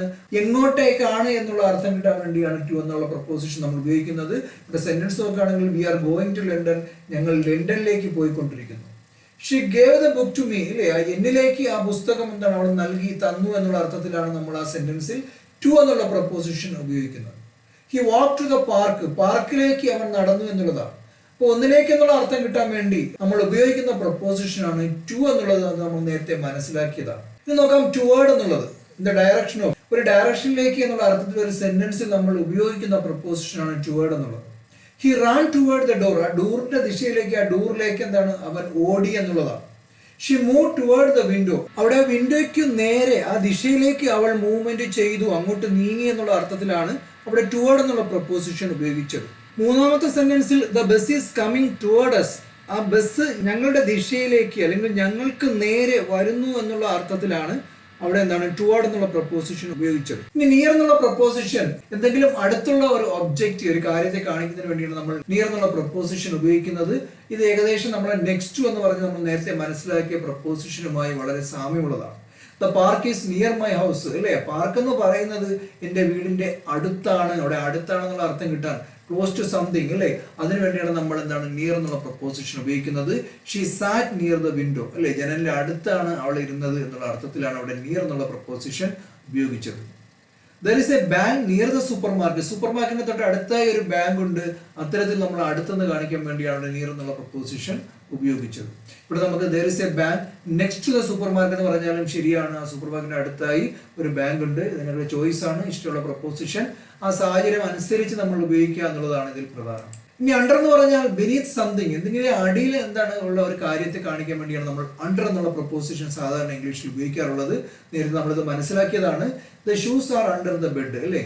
ആ ഷൂ എന്ന് പറഞ്ഞാൽ ബെഡിന്റെ അടിയിലാണ് എന്നുള്ള അർത്ഥത്തിലാണ് ഇവിടെ അണ്ടർ എന്നുള്ള പ്രപ്പോസിഷൻ നമ്മൾ ഉപയോഗിച്ചത്. The cat is hiding under the table. ആ ടേബിളിന്റെ അടിയിലായി എന്താണ് കാറ്റ് ഹൈഡ് ചെയ്യുന്നു, മറയ്ക്കുന്നു എന്നുള്ള അർത്ഥത്തിലാണ് നമ്മൾ ഇവിടെ എന്താണ് അണ്ടർ എന്നുള്ള പ്രപ്പോസിഷൻ ഉപയോഗിച്ചത്. The book is under the pillow, അല്ലെ, തലയുടെ അടിയിലാണ് ആ പുസ്തകം ഉള്ളത് എന്നുള്ള അർത്ഥത്തിലാണ് അവിടെ അണ്ടർ എന്നുള്ള പ്രപ്പോസിഷൻ ഉപയോഗിച്ചത്. അപ്പൊ എന്തിന്റെങ്കിലും അടിയിൽ ഒരു കാര്യമുണ്ടെന്ന് കാണിക്കാൻ വേണ്ടിയാണ് നമ്മൾ പ്രധാനമായും അണ്ടർ എന്നുള്ള പ്രപ്പോസിഷൻ ഇംഗ്ലീഷിൽ ഉപയോഗിക്കുന്നത്. ഇനി അണ്ടിൽ എന്ന് പറഞ്ഞാൽ സമയവുമായി ബന്ധപ്പെടുത്തി ഇന്ന സമയം വരെ എന്ന് കാണിക്കുന്നതിന് വേണ്ടിയാണ് നമ്മൾ അണ്ടിൽ ഇംഗ്ലീഷിൽ ഉപയോഗിക്കുന്നത്. ഇവിടെ നോക്കുകയാണെങ്കിൽ I will wait until 6 PM, 6 മണി വരെ, അതുവരെ എന്നുള്ള അർത്ഥത്തിലാണെന്ന് ഞാൻ പറഞ്ഞു. 6 മണി വരെ എന്താണ് ഞാൻ വെയിറ്റ് ചെയ്യാം, കാത്തു നിൽക്കാം എന്നുള്ള അർത്ഥത്തിലാണ് അവിടെ സമയം പറഞ്ഞതിന് മുമ്പ് നമ്മൾ അണ്ടിൽ ഉപയോഗിച്ചു. അറ്റ് ഉപയോഗിച്ചും ബൈ ഉപയോഗിച്ചും ബിഫോർ ഉപയോഗിച്ചൊക്കെ സമയത്തിന് മുമ്പ് നമ്മൾ എന്താണ് നേരത്തെ പ്രപ്പോസിഷൻസ് മനസ്സിലാക്കിയതാണ്. ഇവിടെ നമ്മൾ അതുവരേക്കും എന്നുള്ള അർത്ഥം കിട്ടുന്നതിന് വേണ്ടിയാണ് സമയത്തിന് മുമ്പിലായി അണ്ടിൽ എന്നുള്ള പ്രപ്പോസിഷൻ ഉപയോഗിച്ചത്. She stayed until the end, അവസാനം വരെ എന്താണ് അവൾ അവിടെ നിന്നു എന്നുള്ള അർത്ഥത്തിലാണ് അവിടെ നമ്മൾ എന്താണ് അണ്ടിൽ എന്നുള്ള പ്രപ്പോസിഷൻ ഉപയോഗിച്ചത്. The stories open until mid night, അല്ലേ, അവിടെ മിഡ് നൈറ്റ് ആകുന്നത് വരേക്കും എന്താണ് ഷോപ്പ് അവിടെ ഓപ്പൺ ആകുന്നു എന്നുള്ള അർത്ഥം കിട്ടാൻ വേണ്ടിയാണ് അണ്ടിൽ. അപ്പൊ ശ്രദ്ധിക്കേണ്ടത് സമയവുമായി ബന്ധപ്പെടുത്തി നമ്മൾ അതുവരേക്കും എന്നുള്ള അർത്ഥം കിട്ടാൻ വേണ്ടി നമ്മൾ ഉപയോഗിക്കുന്ന പ്രപ്പോസിഷനാണ് അണ്ടിൽ. ഇവിടെ നിങ്ങൾക്ക് കാണാം ആദ്യത്തെ 6 മണി വരെ, അത് അവസാനം വരെ, അല്ലെങ്കിൽ എന്താണ് മിഡ് നൈറ്റ് വരെ. ഇത്തരം സമയവുമായി ബന്ധപ്പെടുത്തി നമ്മൾ എന്താണ് ഉപയോഗിക്കുന്ന പ്രപ്പോസിഷനാണ് അണ്ടിൽ എന്നുള്ളത്. ഇനി വിത്തിൻ എന്ന് പറഞ്ഞാൽ ഇൻസൈഡ് എ സ്പേസ്, ഒന്നിന്റെ ഉള്ളിൽ എന്നുള്ളതാണ്. നമ്മൾ ഇന്നെന്ന് പറഞ്ഞാൽ നമുക്കറിയാം, നമ്മൾ മനസ്സിലാക്കി ഒന്നിന്റെ ഉള്ളിലാണ്. അതുപോലെ നമ്മൾ ഉപയോഗിക്കുന്ന ഒരു പ്രപ്പോസിഷനാണ് വിത്തിൻ എന്നുള്ളത്. എന്നിരുന്നാലും വിത്തിനും ഇന്നും തമ്മിൽ ചെറിയ അർത്ഥ വ്യത്യാസമുണ്ട്. വിത്തിൻ എന്ന് വെച്ചാൽ നിങ്ങൾ മനസ്സിലാക്കേണ്ടത് ആ പറയുന്ന സെന്റൻസിലെ പ്രവൃത്തി, ആക്ഷൻ ആ പറയുന്ന സമയത്തിനുള്ളിൽ തന്നെ എന്താണ് നടക്കുക എന്നുള്ളതാണ്. നേരെ മറിച്ച് ഇന്നെന്ന് പറഞ്ഞാൽ ആ സെന്റൻസിൽ ആ പറയുന്ന സമയം കഴിഞ്ഞ് ആക്ഷൻ എന്താണ് നടക്കുന്നു എന്നുള്ളതാണ്. ഇപ്പൊ എക്സാമ്പിൾ നോക്കിക്കഴിഞ്ഞാൽ the result will be out in a week എന്ന് പറഞ്ഞാൽ ഒരാഴ്ച കഴിഞ്ഞിട്ടായിരിക്കാം എന്താണ് റിസൾട്ട് അനൗൺസ് ചെയ്യുന്നത് എന്നുള്ളതാണ്. വിത്തിനെ നമ്മൾ ഉപയോഗിച്ച് കഴിഞ്ഞാൽ ആ ഒരാഴ്ചക്കുള്ളിൽ എന്താണ് ആക്ഷൻ നടക്കണം എന്നുള്ളതാണ്. ഇത് രണ്ടും തമ്മിലുള്ള വ്യത്യാസം. The result will be out within a week, അല്ലെ, ഒരു ആഴ്ചക്ക് ഉള്ളിൽ ആ പറയുന്ന എന്താണ് ഒരു കാര്യം. ഒന്നാമത്തെ സെന്റൻസിൽ എ വീക്ക് ആണ്, ഒരാഴ്ചക്ക് ഉള്ളിൽ ഒരു കാര്യം നടക്കും എന്ന് പറയുമ്പോൾ അവിടെ നമ്മൾ ഉപയോഗിക്കുന്ന പ്രപ്പോസിഷൻ ആണ് വിത്തിൻ എന്നുള്ളത്. She leaves within walking distance, അല്ലേ, നടക്കാനുള്ള ദൂരത്തിലാണ് അവൾ താമസിക്കുന്നത് എന്നുള്ളതാണ്. നമുക്ക് നടക്കാൻ സാധിക്കുന്ന ഒരു ഡിസ്റ്റൻസിന്റെ ഉള്ളിലാണ് അവൾ താമസിക്കുന്നത്. അത്തരത്തിൽ ഉള്ളിൽ എന്ന അർത്ഥം കിട്ടാൻ വേണ്ടിയാണ് വിത്തിൻ എന്നുള്ള പ്രപ്പോസിഷൻ നമ്മൾ ഉപയോഗിച്ചത്. The package arrived within 2 days, ആ 2 ദിവസത്തിന്റെ ഉള്ളിൽ ആ പാക്കേജ് എന്താണ് വന്നു എന്ന് പറയുമ്പോൾ അവിടെ അതിന്റെ ഉള്ളിൽ എന്ന് കാണിക്കാൻ വേണ്ടിയാണ് നമ്മൾ വിത്തിൻ എന്ന് പറഞ്ഞത്. ഇനി വിത്തൗട്ട് ആണ്, നോട്ട് ഹാവിങ് സംതിങ്, ഒരു കാര്യം ഇല്ലാതെ എന്നുള്ള അർത്ഥത്തിൽ നമ്മൾ ഇംഗ്ലീഷിൽ ഉപയോഗിക്കുന്ന പ്രപ്പോസിഷൻ ആണ് വിത്തൗട്ട് എന്ന് പറയുന്നത്. I can't leave without my phone, അല്ലെ, എന്റെ ഫോൺ ഇല്ലാതെ എനിക്ക് ജീവിക്കാൻ സാധിക്കില്ല എന്ന അർത്ഥം കിട്ടാൻ വേണ്ടി എന്താണ് അവിടെ ഉപയോഗിക്കുന്ന പ്രപ്പോസിഷൻ വിത്തൗട്ട് ആണ്. വിത്തൗട്ട് മൈ ഫോൺ, ഫോൺ ഇല്ലാതെ. അതുപോലെ തന്നെ she left without saying good bye, good bye പറയാതെ അല്ലെങ്കിൽ ഗുഡ് ബൈ നൽകാതെ അവൾ പോയി എന്നുള്ള അർത്ഥം കിട്ടാൻ വേണ്ടിയാണ് ആ സെന്റൻസിൽ നമ്മൾ വിത്തൗട്ട് എന്നുള്ള പ്രപ്പോസിഷൻ ഉപയോഗിച്ചത്. He worked without any help, അല്ലേ, മറ്റു സഹായമൊന്നും ഇല്ലാതെ തന്നെ എന്താണ് അവൻ ജോലി ചെയ്തു എന്നുള്ളതാണ്. അപ്പൊ ഇത്തരത്തിൽ ഒന്നില്ലാതെ എന്ന് പറയാൻ വേണ്ടി നമ്മൾ എന്താണ് ഉപയോഗിക്കുന്ന പ്രപ്പോസിഷനാണ് വിത്തൗട്ട് എന്നുള്ളത്. അപ്പൊ ഈ പറഞ്ഞ എല്ലാ പ്രപ്പോസിഷൻസും നമുക്ക് സിറ്റുവേഷൻ അനുസരിച്ച് നമ്മുടെ ലോജിക്ക് അനുസരിച്ച് നമ്മൾ ശരിയായ രീതിയിൽ ഉപയോഗിക്കുക എന്നുള്ളതാണ്. പല പ്രപ്പോസിഷൻസും പല രീതിയിലും പല സാഹചര്യങ്ങളും നമുക്ക് ഉപയോഗിക്കാൻ സാധിക്കും. അർത്ഥങ്ങൾ മാറിപ്പോവും അങ്ങോട്ടും ഇങ്ങോട്ടും എന്താണ് യൂസ് ചെയ്യുന്ന സാഹചര്യങ്ങൾ. അത് വ്യക്തമായി ഈ പാഠങ്ങൾ കണ്ട് മനസ്സിലാക്കിയതിനു ശേഷം നിങ്ങൾ എന്താണ് ഉപയോഗിച്ച് തുടങ്ങുക. അത്തരത്തിൽ നിങ്ങൾ ഉപയോഗിച്ച് പ്രാക്ടീസ് ചെയ്തെങ്കിൽ മാത്രമേ ശരിയായ രീതിയിൽ നമ്മൾ സംസാരിക്കുന്ന സമയത്ത് ഇത്തരത്തിലുള്ള പ്രപ്പോസിഷൻസ് നമുക്ക് ഉപയോഗിക്കാൻ സാധിക്കുകയുള്ളൂ. ഇനി ബിസൈഡ് എന്നുള്ള പ്രപ്പോസിഷൻ നോക്കുകയാണെങ്കിൽ ഈസ് ഈക്വൽ ടു നെക്സ്റ്റ് ആണ്. ഇപ്പൊ നെക്സ്റ്റ് നമ്മൾ പഠിച്ചു, തൊട്ട് അടുത്തുള്ള ഒന്നിനെ കാണിക്കാനാണ് നമ്മൾ ഇംഗ്ലീഷിൽ നെക്സ്റ്റ് എന്ന പ്രപ്പോസിഷൻ ഉപയോഗിക്കുന്നതെങ്കിൽ ബിസൈഡ് എന്ന് പറഞ്ഞാലും അത്തരത്തിൽ നമ്മൾ ഉപയോഗിക്കുന്നതാണെങ്കിലും കുറച്ചുകൂടെ എന്താണ് അരികിൽ, അടുത്തായി എന്നുള്ള അർത്ഥത്തിലാണ് നമ്മൾ ബിസൈഡ് സാധാരണഗതിയിൽ ഉപയോഗിക്കാറുള്ളത്. The lamp is beside the bed, അല്ലെ, ബെഡിന്റെ അരികിലായിട്ടാണ് ആ ലാമ്പുള്ളത് എന്ന അർത്ഥത്തിലാണ് അവിടെ ബിസൈഡ് എന്നുള്ള പ്രപ്പോസിഷൻ ഉപയോഗിച്ചിട്ടുള്ളത്. She SAT beside her best friend, അല്ലെ, അവളുടെ അടുത്ത സുഹൃത്തിന്റെ അരികിലായി അവൾ ഇരുന്നു എന്നുള്ളതാണ് ആ സെന്റൻസിൽ ബിസൈഡ് എന്നുള്ള പ്രപ്പോസിഷൻ യൂസ് ചെയ്തത് കൊണ്ട് നമുക്ക് കിട്ടുന്ന അർത്ഥം എന്ന് പറയുന്നത്. മൂന്നാമത്തെ സെന്റൻസിൽ there is a garden beside the house, അവിടെ ഒരു പൂന്തോട്ടമുണ്ട് ആ വീടിനോട് ചേർന്ന് അല്ലെങ്കിൽ വീടിന്റെ അരികിലായി എന്നുള്ള അർത്ഥത്തിലാണ് അവിടെ ബിസൈഡ് എന്നുള്ള എന്താണ് പ്രപ്പോസിഷൻ ഉപയോഗിച്ചത്. മനസ്സിലാക്കേണ്ടത് ഇവിടെ നമുക്ക് ബിസൈഡിന് പകരമായി നെക്സ്റ്റ് ഉപയോഗിക്കാം, അതുപോലെ തന്നെ എന്താണ് നിയർ എന്നുള്ള പ്രപ്പോസിഷൻ ഉപയോഗിക്കാം. ഇതെല്ലാം നമുക്ക് തരുന്നത് ഒരേ അർത്ഥം തന്നെയാണ്. ഇനി അടുത്ത പ്രപ്പോസിഷൻ ഓഫ് എന്നുള്ളതാണ്. ഒരു ബന്ധത്തെ കാണിക്കാൻ നമ്മൾ മുമ്പ് ഓഫ് എന്ന് ഉപയോഗിച്ചു. അവിടെ ഓഫ് എന്നുള്ളതിൽ ഒരു എഫ് മാത്രമേ ഉണ്ടായിരുന്നുള്ളൂ. ഇവിടെ ശ്രദ്ധിച്ചാൽ മനസ്സിലാകും 2 F ഉണ്ട്.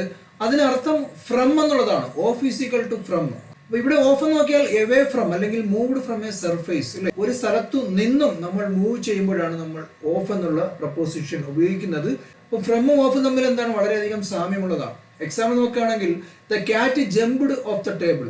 ടേബിളിൽ നിന്നും ആ പൂച്ച ചാടി എന്നുള്ളതാണ്. അവിടെ നിന്ന് എന്നുള്ള അർത്ഥം കിട്ടാൻ വേണ്ടിയാണ് നമ്മൾ ഓഫ് എന്നുള്ള പ്രപ്പോസിഷൻ ഉപയോഗിച്ചത്. The cat jumped from the table എന്ന് പറഞ്ഞാലും എന്താണ്, ശരി തന്നെയാണ്. We got of the bus at Attingal. Attingal എത്തിയപ്പോൾ ബസ്സിൽ നിന്നും ഇറങ്ങി എന്നുള്ള അർത്ഥത്തിൽ, അവിടെ നിന്ന് എന്നുള്ള അർത്ഥത്തിൽ നമ്മൾ ഉപയോഗിക്കുന്നത് ഓഫ് ആണ്. ഇവിടെ ഗെറ്റ് ഓഫ് എന്നുള്ള വെർബിന്റെ എന്താണ് വീട്ടു രൂപമാണ് ഗോട്ട് ഓഫ് എന്നുള്ളത്. അപ്പൊ ബസ്സിൽ നിന്ന് ഇറങ്ങുക എന്നുള്ള അർത്ഥം കിട്ടാൻ വേണ്ടിയാണ് അവിടെ ഗെറ്റ് ഓഫ് ഉപയോഗിക്കുന്നത്. അതിന്റെ വീട്ടു ആയതുകൊണ്ടാണ് അവിടെ ഗോട്ട് ഓഫ് ഉപയോഗിച്ചത്. അവിടെ മനസ്സിലാക്കുന്നത് ഓഫ് എന്ന് പറഞ്ഞാൽ അവിടെ ആ ബസ്സിൽ നിന്ന് എന്ന അർത്ഥം കിട്ടുന്നതിന് വേണ്ടിയാണ് നമ്മൾ അവിടെ ഉപയോഗിച്ചത്. അപ്പൊ ചില പ്രപ്പോസിഷനുകൾ ഇതുപോലെ എന്താണ് ഒരേ അർത്ഥത്തിൽ നമുക്ക് ഉപയോഗിക്കാനുള്ള ഓപ്ഷൻസ് ഇംഗ്ലീഷിൽ അവൈലബിൾ ആണ്.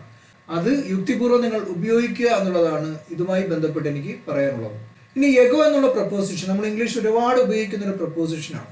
A time in the past from the present movement. ഇവിടെ മനസ്സിലാക്കേണ്ടത്, നമ്മൾ ഒരാളടുത്തൊരു കാര്യം പറയുമ്പോഴേ ആ സെന്റൻസിൽ നമ്മൾ ഈ പറയുന്ന ഈ പ്രസന്റ് നമ്മളിപ്പോൾ സംസാരിക്കുമ്പോൾ പറയുന്ന ആ സമയം മുതൽ പാസ്റ്റിലെ ഒരു സമയത്തെ കാണിക്കാനാണ് നമ്മൾ എഗോ ഉപയോഗിക്കുന്നത്. എക്സാമ്പിൾ നോക്കുകയാണെങ്കിൽ I met him 2 years ago അല്ലേ, അവരെ ഞാൻ കണ്ടു 2 വർഷം മുമ്പ് എന്ന് ഞാൻ പറയുമ്പോൾ നിങ്ങൾ മനസ്സിലാക്കേണ്ടത്, ഞാൻ ഈ പറയുന്ന സമയം മുതൽ 2 വർഷം, ഇതാണ് അതിന്റെ എന്താണ് പീരീഡ് എന്ന് പറയുന്നത്. എപ്പോഴും നമ്മൾ എഗോ ഉപയോഗിക്കുമ്പോൾ നമ്മൾ പറയുന്ന ആ പ്രസന്റിൽ ആ സമയം മുതൽ എന്താണ് ബാക്കിലേക്കുള്ള ഒരു സമയമാണ്. പ്രത്യേകം ശ്രദ്ധിക്കണം, എഗോയും ബിഫോറും തമ്മിൽ എന്താണ് വളരെയധികം വ്യത്യാസമുണ്ട്. രണ്ടും ഒരേ അർത്ഥത്തിലാണ് ഉപയോഗിക്കുന്നതെങ്കിലും. She left the office an hour ago. 1 മണിക്കൂർ മുമ്പ്, അതായത് ഇപ്പം നമ്മൾ ഈ പറയുന്ന സമയത്തിൽ നിന്നും ബാക്കിലോട്ട് പോയി കഴിഞ്ഞാൽ കറക്റ്റ് 1 മണിക്കൂർ ആവും. 1 മണിക്കൂർ മുമ്പ് അവൾ എന്താണ് ഓഫീസിൽ നിന്ന് പോയി എന്നുള്ളതാണ്. We move to the city a long time ago അല്ലേ, ഈ പറയുന്ന സമയത്തിൽ നിന്നും കുറച്ച് എന്താണ് നാളുകൾക്ക് മുമ്പ് ഞങ്ങൾ ഇങ്ങോട്ട് മാറി, താമസം മാറി എന്നുള്ള അർത്ഥത്തിലാണ് അവിടെ എഗോ എന്നുള്ള പ്രപ്പോസിഷൻ ഉപയോഗിച്ചത്.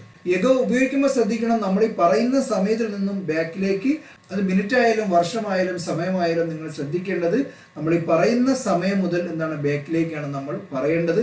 അതാണ് എഗോയും ബിഫോറും തമ്മിലുള്ള വ്യത്യാസം. എഗോ മനസ്സിലാക്കേണ്ടത് നമ്മൾ പാസ്റ്റുമായി ബന്ധപ്പെട്ട് നമ്മൾ ഈ പറയുന്ന പ്രസന്റിലെ സമയം മുതൽ പാസ്റ്റിലെ ഒരു സമയത്താണ് എഗോ എങ്കിൽ ബിഫോർ നേരെ തിരിച്ചാണ്. അവിടെ പർട്ടിക്കുലർ ആയിട്ടൊരു സമയം നമ്മൾ എന്താണ് പറയുന്നില്ല. അവിടെ നിങ്ങൾ മനസ്സിലാക്കേണ്ടത്, അവിടെ ഒരു സമയവുമായി ബന്ധപ്പെടുത്തി പറയുകയാണെങ്കിൽ നമ്മൾ ഈ പറയുന്ന സമയം മുതൽ ആയിരിക്കില്ല, അത് ഏതെങ്കിലും ഒരു സമയത്തായിരിക്കാം. Please call me before 8 o'clock എന്ന് വെച്ചാൽ 8 മണിക്ക് മുമ്പ് എന്നെ വിളിക്കുക എന്നുള്ളതാണ്. പക്ഷെ ഞാൻ പറയുന്ന സമയത്ത് അത് 8 മണി അല്ല എന്ന് നിങ്ങൾ മനസ്സിലാക്കുക. അവിടെ പ്രത്യേകം എന്താണ് ഓർമ്മിക്കുക. The car is parked before the gate. അവിടെ നമ്മളൊരു പൊസിഷനെ കാണിക്കാൻ എന്താണ് ബിഫോർ ഉപയോഗിക്കാറുണ്ട്. ആ ഗേറ്റിന് മുമ്പിലായി കാറ് പാർക്ക് ചെയ്യുന്നു എന്നുള്ള അർത്ഥത്തിലാണ് നമ്മളിവിടെ ബിഫോർ ഉപയോഗിച്ചത്. അത് മനസ്സിലാക്കേണ്ടത്, അവിടെ പൊസിഷനെ കാണിക്കാനാണ് ആ സെന്റൻസിൽ ബിഫോർ നമ്മൾ ഉപയോഗിച്ചത്. A comes before be in the alphabet. ബിക്ക് മുമ്പ് എന്താണ് എ വരുന്നു എന്നുള്ള അർത്ഥത്തിലാണ് ഈ സെന്റൻസിൽ ബിഫോർ ഉപയോഗിച്ചിട്ടുള്ളത്. അത് ക്രമവുമായി ബന്ധപ്പെടുത്തിയുള്ള കാര്യങ്ങളാകുമ്പോൾ നമ്മൾ ഉപയോഗിക്കേണ്ട പ്രപ്പോസിഷനാണ് ബിഫോർ എന്നുള്ളത്, മുമ്പിൽ എന്നുള്ള അർത്ഥം കിട്ടാൻ. അപ്പൊ ബിഫോർ നിങ്ങൾ ശ്രദ്ധിച്ചാൽ മനസ്സിലാകും, ഇവിടെ നമ്മൾ ഈ പറയുന്ന നമ്മൾ സംസാരിക്കുമ്പോൾ ആ സമയം തൊട്ട് ബാക്കിലോട്ടുള്ള സമയമല്ല.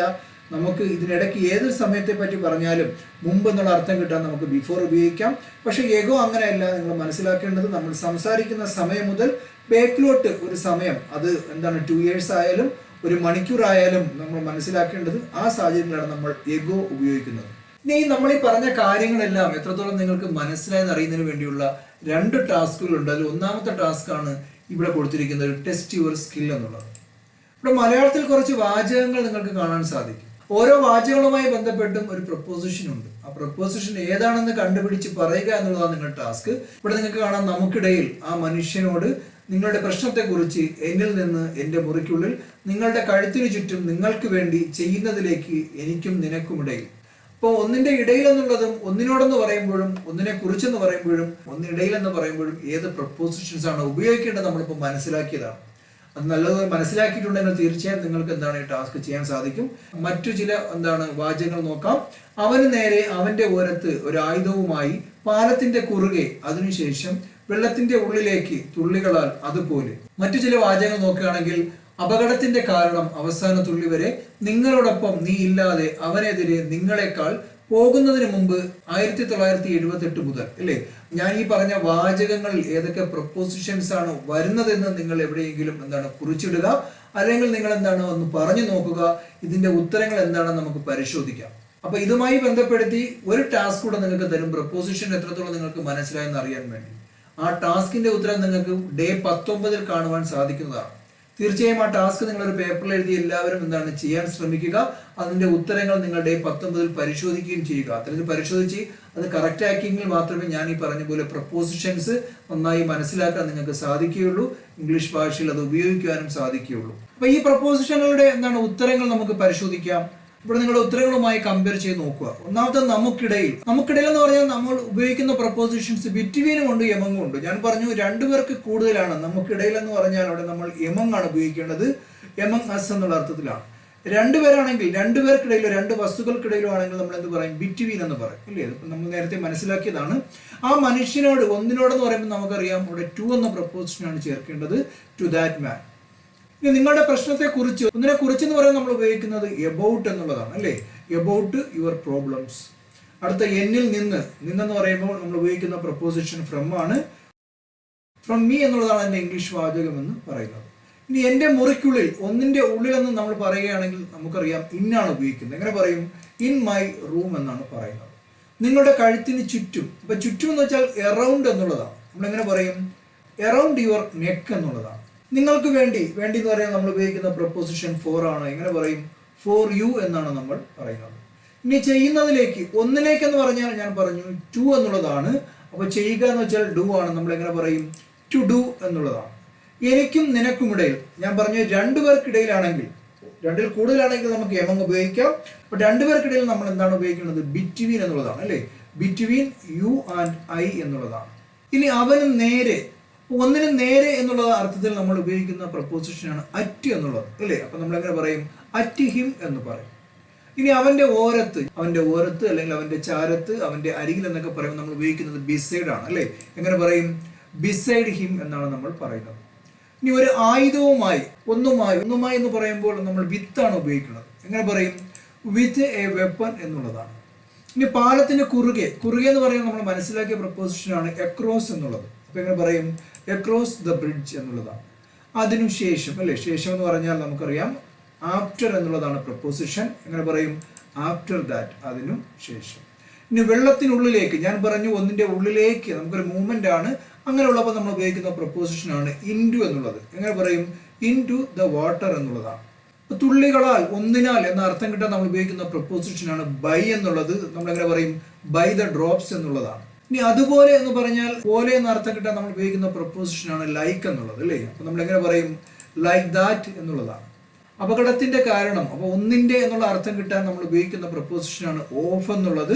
അവിടെ നമുക്കറിയാം ഓഫ് ഉപയോഗിക്കുന്ന റീസൺ ഒക്കെ നമ്മൾ പഠിച്ചതാണ്. അപകടത്തിന്റെ കാരണം എന്ന് പറയുമ്പോൾ നമ്മൾ ഉപയോഗിക്കുന്നത് കോസ് ഓഫ് ദ ആക്സിഡന്റ് എന്നുള്ളതാണ്. അവിടെ ഓഫ് ഉപയോഗിച്ചത് ഇന്റെ എന്നുള്ള അർത്ഥം കിട്ടുന്നതിന് വേണ്ടിയാണ്. ഇനി അവസാന തുള്ളി വരെ, ഒന്ന് വരെ എന്നുള്ള അർത്ഥത്തിൽ നമ്മൾ ഉപയോഗിക്കുന്നത് അണ്ടിൽ അല്ലെങ്കിൽ ടിൽ ആണ്. ഇവിടെ നമ്മൾ എങ്ങനെ പറയും? Until the last drop. അവസാന തുള്ളി വരെ, അതിൽ വരെ എന്നുള്ള അർത്ഥം കിട്ടാൻ വേണ്ടി നമ്മൾ ഉപയോഗിച്ചതാണ് അണ്ടിൽ എന്നുള്ള പ്രപ്പോസിഷൻ. ഇനി നിങ്ങളോടൊപ്പം, ഒന്നിനോടൊപ്പം അല്ലെങ്കിൽ ഒന്നുമായി എന്നുള്ള അർത്ഥത്തിലൊക്കെ നമ്മൾ ഉപയോഗിക്കുന്ന പ്രപ്പോസിഷൻ വിത്ത് ആണ്. അപ്പൊ നമ്മൾ എങ്ങനെ പറയും? വിത്ത് യു എന്നാണ് പറയുന്നത്. ഇനി ഇല്ലാതെ, നമുക്കറിയാം വിത്തൗട്ട് എന്നുള്ളതാണ്, അല്ലേ? നമ്മൾ മനസ്സിലാക്കിയതാണ് വിത്തൗട്ട് യു, അല്ലേ? നീ ഇല്ലാതെ. ഇനി അവൻ എതിരെ എന്ന് വെച്ചാൽ നമുക്കറിയാം എഗെയിൻസ്റ്റ് എന്നുള്ളതാണ് പ്രപ്പോസിഷൻ. അപ്പൊ എങ്ങനെ പറയും? എഗെയിൻസ്റ്റ് ഹിം, അല്ലേ? അവനെതിരെ. ഇനി നിങ്ങളെക്കാൾ, അല്ലേ? ഒന്നിനേക്കാൾ എന്നുള്ള അർത്ഥത്തിൽ നമ്മൾ ഉപയോഗിക്കുന്ന പ്രപ്പോസിഷനാണ് ദാൻ എന്നുള്ളത്, അല്ലേ? അപ്പൊ എങ്ങനെ പറയും? ദാൻ യു എന്നുള്ളതാണ്. ഇനി അടുത്ത് നോക്കാം, പോകുന്നതിന് മുമ്പെന്ന് പറഞ്ഞാൽ നമ്മൾ ഉപയോഗിക്കുന്ന പ്രപ്പോസിഷൻ എന്താണ്? ബിഫോർ എന്നുള്ളതാണ്. അപ്പൊ ബിഫോർ ഉപയോഗിച്ച് നമ്മൾ എങ്ങനെ പറയും? ബിഫോർ ഗോയിങ്, അല്ലേ? പോകുന്നതിന് മുമ്പ്.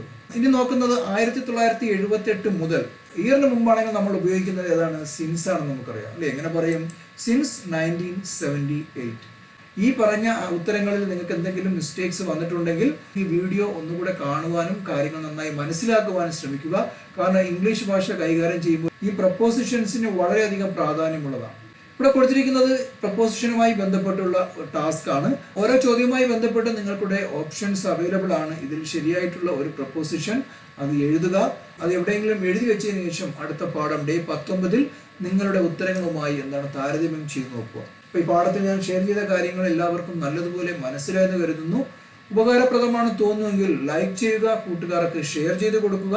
ഇനിയും ഈ ചാനൽ സബ്സ്ക്രൈബ് ചെയ്തിട്ടില്ല എങ്കിൽ തീർച്ചയായും നിങ്ങൾ സബ്സ്ക്രൈബ് ചെയ്യുക.